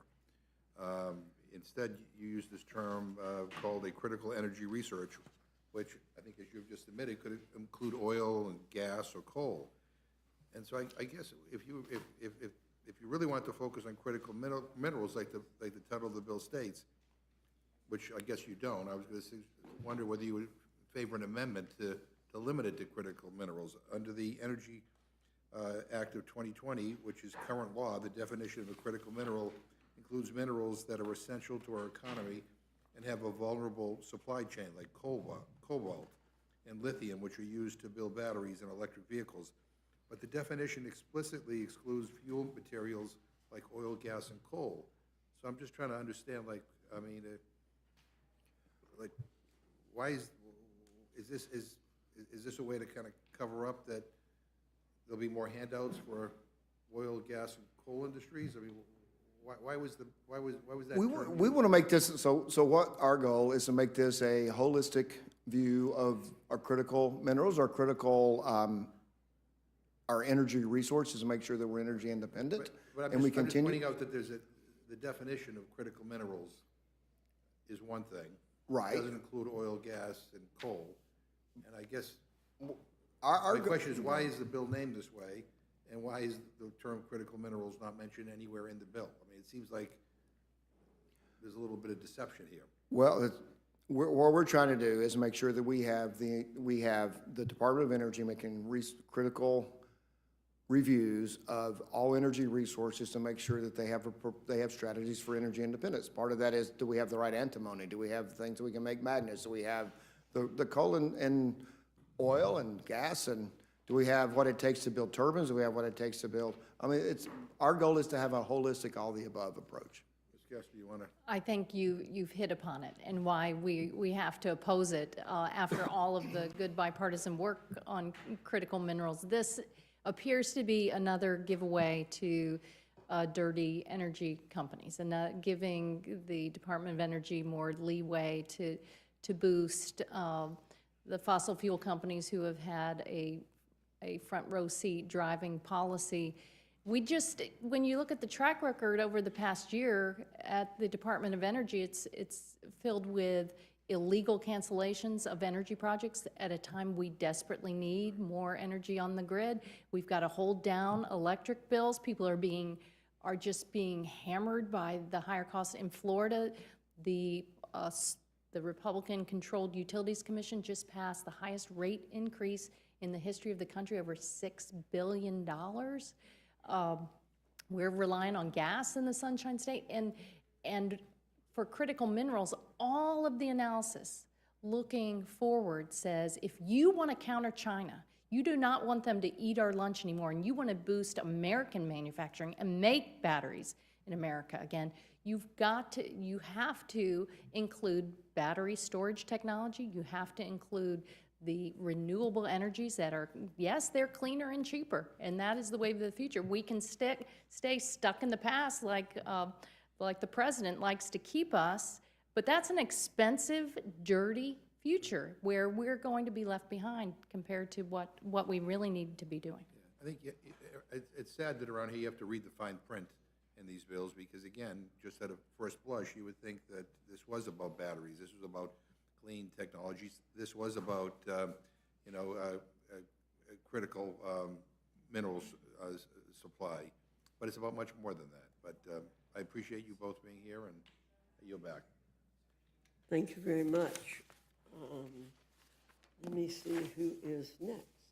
Took away my list, I think.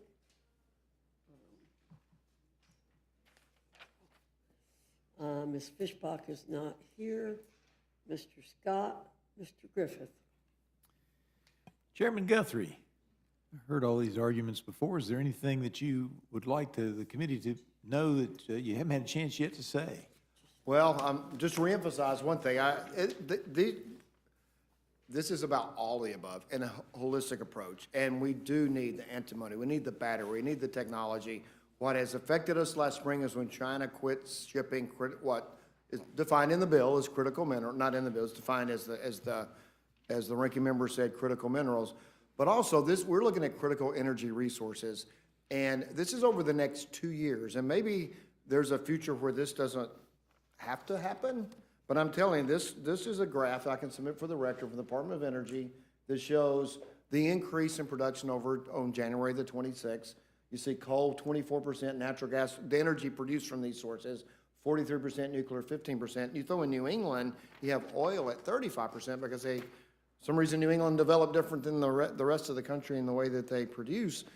And these are critical, and to ignore that would leave us, if we didn't have these resources, you think of what January 26th would have been. Not only would it have been extremely expensive, people would have been extremely vulnerable.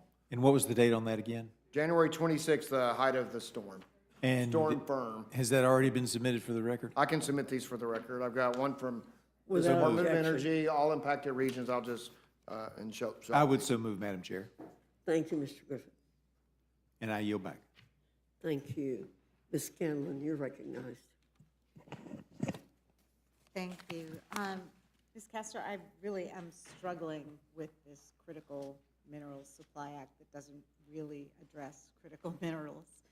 And the fact that it does reference critical energy deficiencies at the same time that we've seen this administration cut previously congressionally authorized funding to a range of non-fossil fuel energy sources.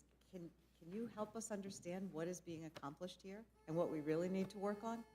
I think it goes all the way back to the campaign and the election, where you saw fossil fuel titans go to Mar-a-Lago, and the president said, if you help fund my campaign with over $1 billion, I will deliver for you.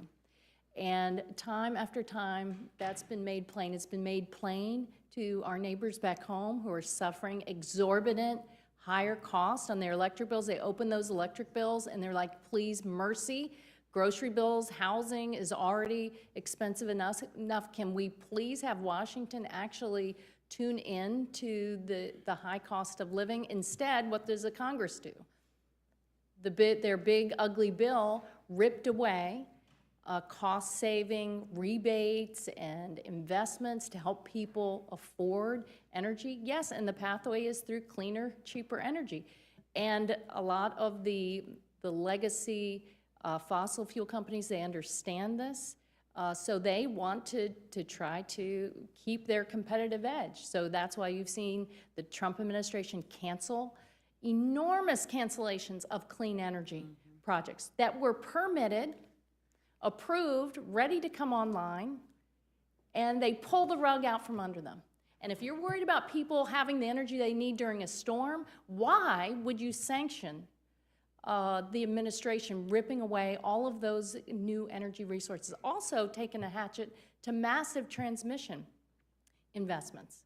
And if you want to keep pressure on lower electric bills, we've got to modernize the grid. It's got to be more resilient. So that's why you look at a bill like this, and again, it's a sheep in wolf's clothing.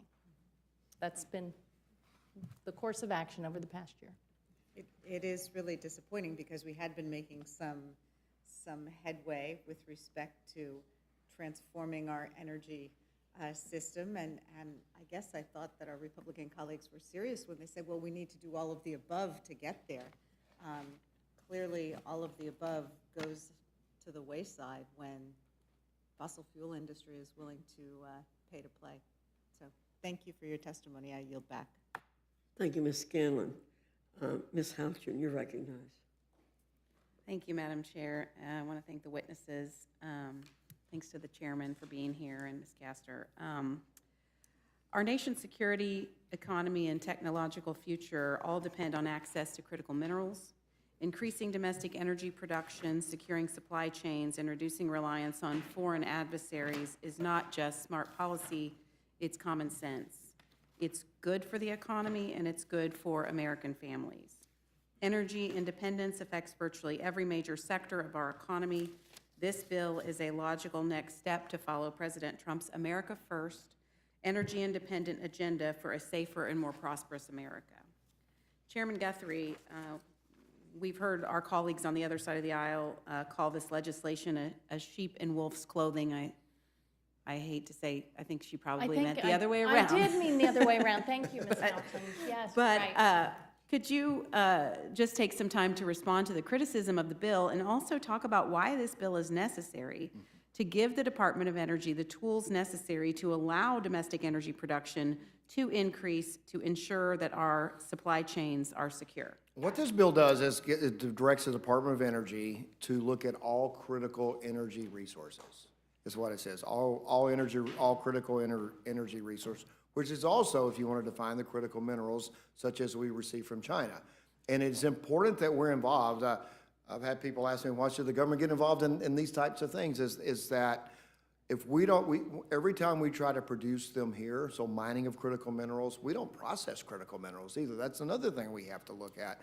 And every time we look to mine them and people start producing them, then China dumps the marketplace and the price lowers. We can't produce them, and then they do it on purpose. And this has to be addressed. And you look at, but we want to, so it has to be addressed.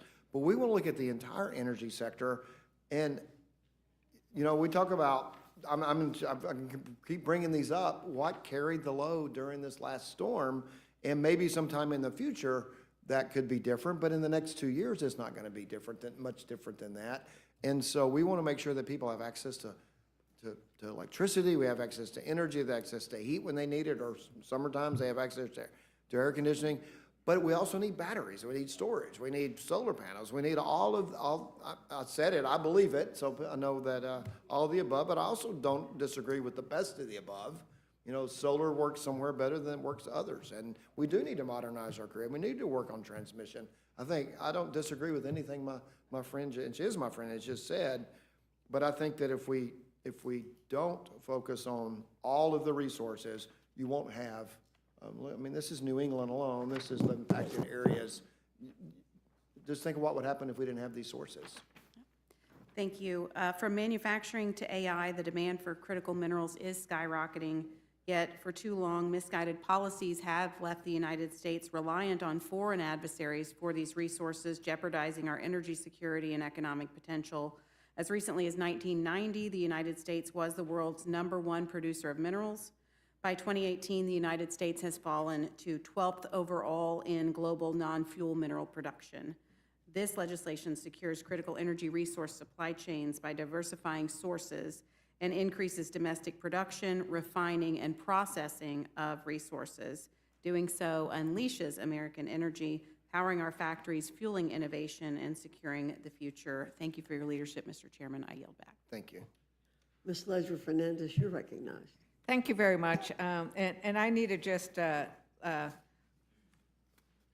express my frustration that we always hear the Republicans talk about that they don't want to let China get ahead of us, and we got to do this because we got to fight China. But every time we bring a bill here and I try to do an amendment that says we should not have our critical minerals or our mining activity go to China, Republicans always shoot it down. So it's like they always sort of say one thing and do the opposite, right? Republicans are always saying one thing, but their bills do the opposite. And that's what you just described, right?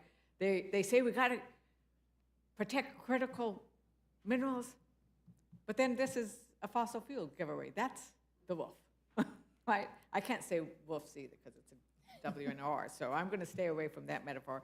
But I think the other issue here is it's when we talk about access, you need to be able to afford it. And that's your point, isn't it, Representative Castro? You cannot afford energy right now. Americans are paying twice the rate of inflation. Does this bill do anything to help that? No, it's likely it would make it worse. On average, across America right now, people are paying 13% higher electric bills than last year, but a lot higher in some places. And like I said, in Florida, because we're so reliant on gas, and gas, now that we're exporting more of it, and some goes to China, that could be a good amendment. That is inflationary.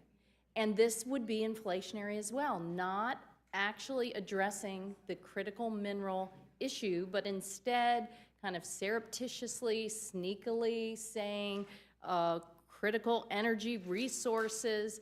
We just, because of the track record of the Trump administration sabotaging cheaper, cleaner energy, what the Republicans did in their big ugly bill, every bill, I mean, I think Energy and Commerce produces more legislation that comes to the floor, but they haven't brought one bill really to help people with their electric bills. It's all kind of smoke and mirrors. We're here, we're going to say we're helping you, but no, they're doubling down with the more expensive, dirtier fuel sources, turning a blind eye to the sabotage of so much that was poised to come onto the grid to keep prices lower. So yeah, I think you summed it up well. Yeah, I think people are, and they see it. The American people see that Republicans keep siding with the biggest corporations and not with them, right? Because renewable energy projects, you know, I have a lot of oil and gas in my district, but I also have a lot of renewable energy projects. Guess who they help out? The rural farmers and ranchers who can put up that windmill, who can put up that solar array. And I'm just going to leave it at this. They also say, oh, we need to help with the energy supply chain. But isn't it right that the Department of Energy has lost more than 3,500 employees because of Trump's attack? And including the employees who would help with the critical mineral supply. Is that right, Representative That's Castro? correct. It goes back to, all the way back to the crazy DOGE effort where a lot of America's top talent were forced out at a time when we have got to counter China. They're eating our lunch. Our manufacturing numbers are down in the U.S. A lot of that is because of the hatchet that the Trump administration has taken to a lot of the clean energy investments. At a time when China is surging, they're going to be exporting all of the new technology across the globe, and the fact that the president has taken a lot of our allies and pushed them towards China. It's just a recipe for higher cost across the board that we can't afford. Yeah, thank you. And, you know, it's just so sad that our constituents have to suffer the cost of higher energy and utility bills because Republicans just are always standing with the biggest, richest corporations. And with that, I yield back. Thank you, Ms. Leisure-Fernandez. Mr. Langworthy? In the interest of time and votes coming up, I just want to thank the witnesses for coming here, and I will yield back. I see no other persons wishing to ask questions of our witnesses.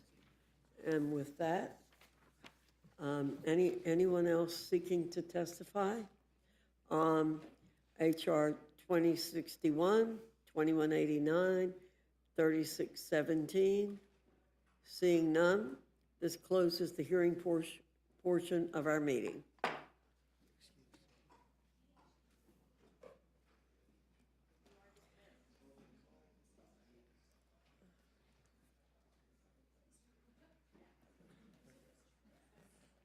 The chair will be in the receipt of a motion. Madam Chair, I move the committee grant H.R. 2189, the Law Enforcement Innovate to De-Escalate Act, a closed rule. The rule waives all points of order against consideration of the bill. The rule provides that in lieu of the amendment in the nature of a substitute recommended by the Committee on the Judiciary, now printed in the bill, an amendment in the nature of a substitute consisting of the text of Rules Committee Print 119-18 shall be considered as adopted, and the bill as amended shall be considered as read. The rule waives all points of order against provisions in the bill as amended. The rule provides 1 hour of general debate equally divided among the and controlled by the chair and the ranking minority member of the Committee on the Judiciary or their respective designees, and the chair and the ranking minority member of the Committee on Ways and Means or their respective designees. The rule provides 1 motion to recommit. The rule further provides for consideration of H.R. 261, the Undersea Cable Protection Act, under a closed rule. The rule waives all points of order against consideration of the bill. The rule provides that the amendment in the nature of a substitute recommended by the Committee on Natural Resources, now printed in the bill, shall be considered as adopted, and the bill as amended shall be considered as read. The rule waives all points of order against provisions in the bill as amended. The rule provides 1 hour of general debate equally divided and controlled by the chair and the ranking minority member of the Committee on Natural Resources or their respective designees. The rule provides 1 motion to recommit. The rule further provides for consideration of H.R. 3617, the Securing America's Critical Mineral Supply Act, under a closed rule. The rule waives all points of order against consideration of the bill. The rule provides that the amendment in the nature of a substitute recommended by the Committee on Energy and Commerce, now printed in the bill, shall be considered as adopted, and the bill as amended shall be considered as read. The rule waives all points of order against the provisions in the bill as amended. The rule provides 1 hour of general debate equally divided and controlled by the chair and the ranking minority member of the Committee on Energy and Commerce or their respective designees. The rule provides 1 motion to recommit. And finally, the rule provides that each day during the period from February 10th, 2026 through July 31, 2026 shall not constitute a calendar day for the purposes of Section 202 of the National Emergencies Act, 50 U.S.C. 1622, with respect to a joint resolution terminating a national emergency declared by the President on February 1st, 2025, April 2nd, 2025, July 30th, 2025, or August 6th, 2025. Thank you very much. I want to just clarify my motion. When I said a bit ago, the chair will be in receipt of a motion from the gentleman from New York, Mr. Langworthy. You've now heard the motion. Any discussion or amendment to the rule? Mr. McGovern. Yeah, we have three amendments. Let me do the first one. I have an amendment to the rule. I move the committee make an order amendment number 3 to H.R. 2189 offered by Representative Thompson, which would narrow the definition of less than lethal devices in the bill to devices used in the official capacity of local, state, and tribal law enforcement. Madam Chair, Republicans keep saying that this bill is about helping law enforcement assess tasers and other less than lethal weapons, but the bill goes way beyond that. As currently drafted, the bill would let anyone get these weapons, including people with violent felony convictions and domestic abusers, without having to go through a background check. The name of the bill is the Law Enforcement Innovate and De-Escalate Act. This is supposed to be about helping police officers get tasers, not all this other stuff. So by voting yes on my motion, you will be allowing for an up or down vote to support law enforcement without allowing more weapons to be put in the hands of violent convicts, domestic abusers, and dangerous people. I urge a yes vote on my amendment.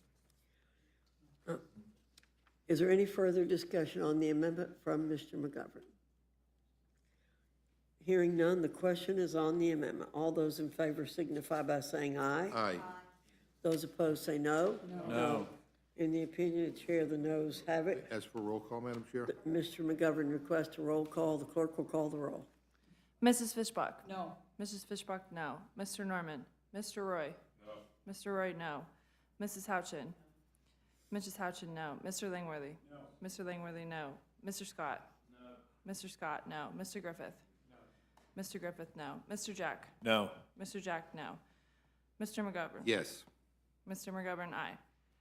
Ms. Scanlon? Aye. Ms. Scanlon, aye.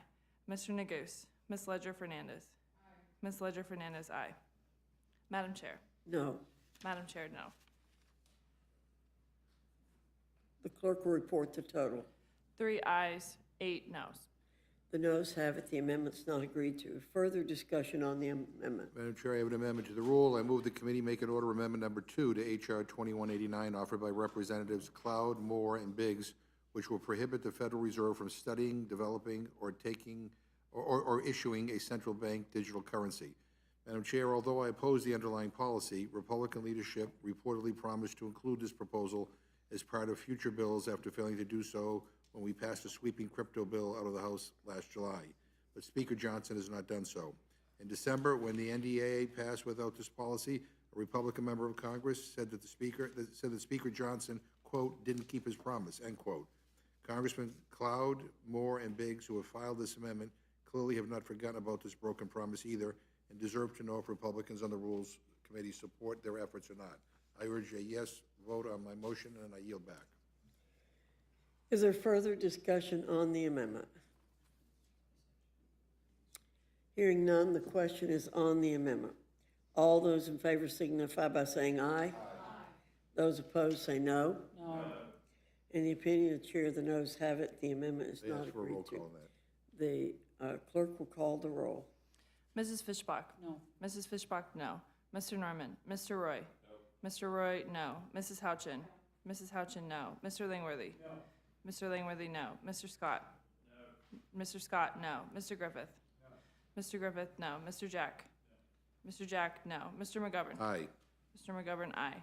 Ms. Scanlon? Aye. Ms. Scanlon, aye. Mr. Neguse? Ms. Ledger Fernandez? Aye. Ms. Ledger Fernandez, aye. Madam Chair? No. Madam Chair, no. The clerk will report the total. 3 ayes, 8 noes. The noes have it. The amendment's not agreed to. Is there other amendment or discussion? We have one final amendment, Madam Chair. Mr. McGovern, you're recognized. I have an amendment to the rule. I move the committee strike Section 4 of the rule, which blocks privileged consideration of measures ending the administration's disastrous tariffs until July 31st, 2026. Madam Chair, I just got to say, this is really stunning. It is no secret that in private, many Republican members of Congress have concerns with President Trump's tariff policies. Now, some are even voicing their concerns in public. Can't believe it, but they are. Representative Bacon said today that he is inclined to vote to end these tariffs because of the damage that they are doing to our friend and ally and trading partner, Canada. Representatives Hurd and McClintock have said that they want Congress to have more of a say on tariffs. They want us to be able to do our job. Well, they were just about to have the chance to vote this week to end them. So what's this all about? The White House is scared.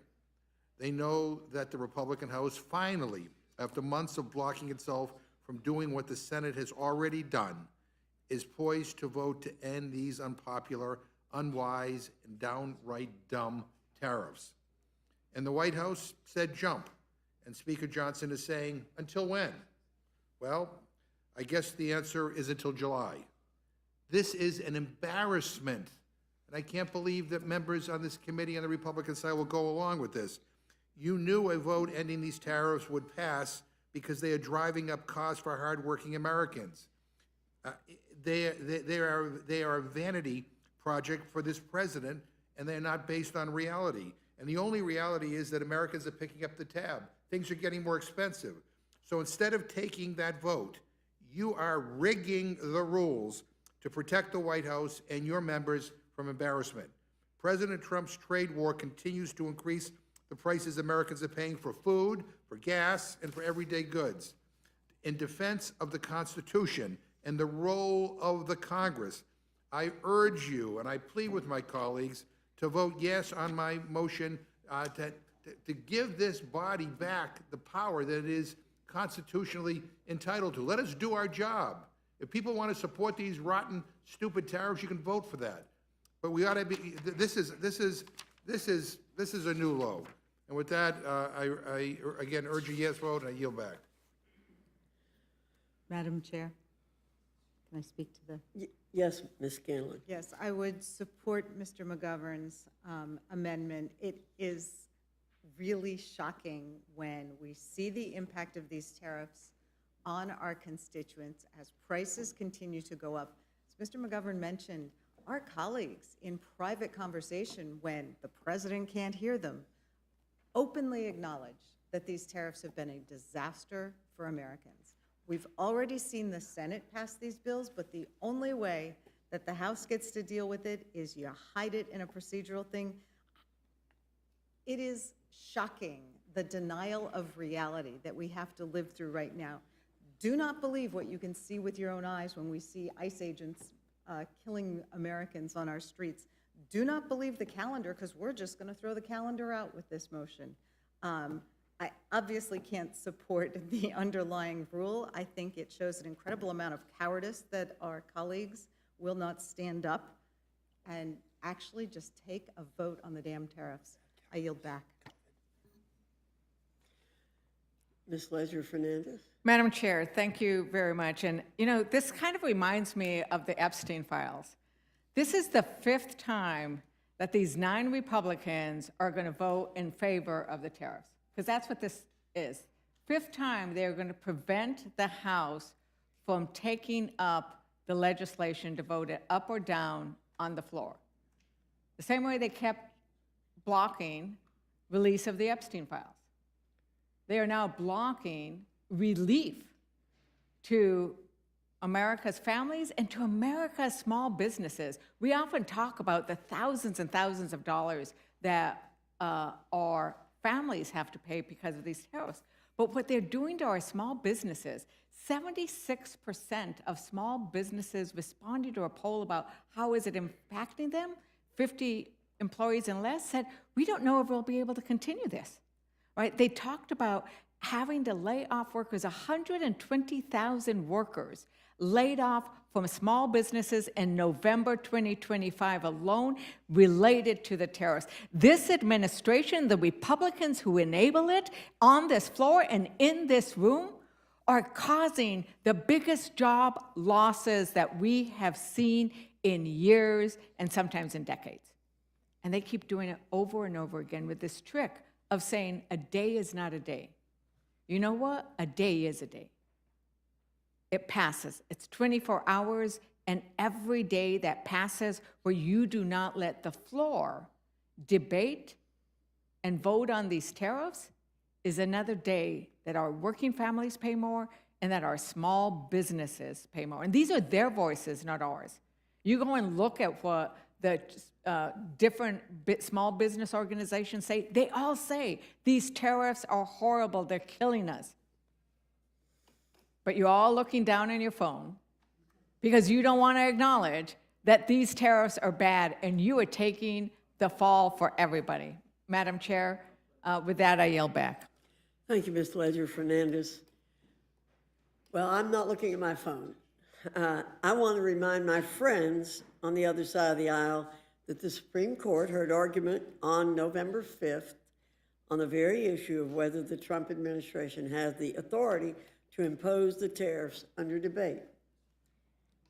Our extension of the tolling of days, something Democrats did as well in the 116th and 117th Congress, has a clear end date, sunsetting in a matter of months.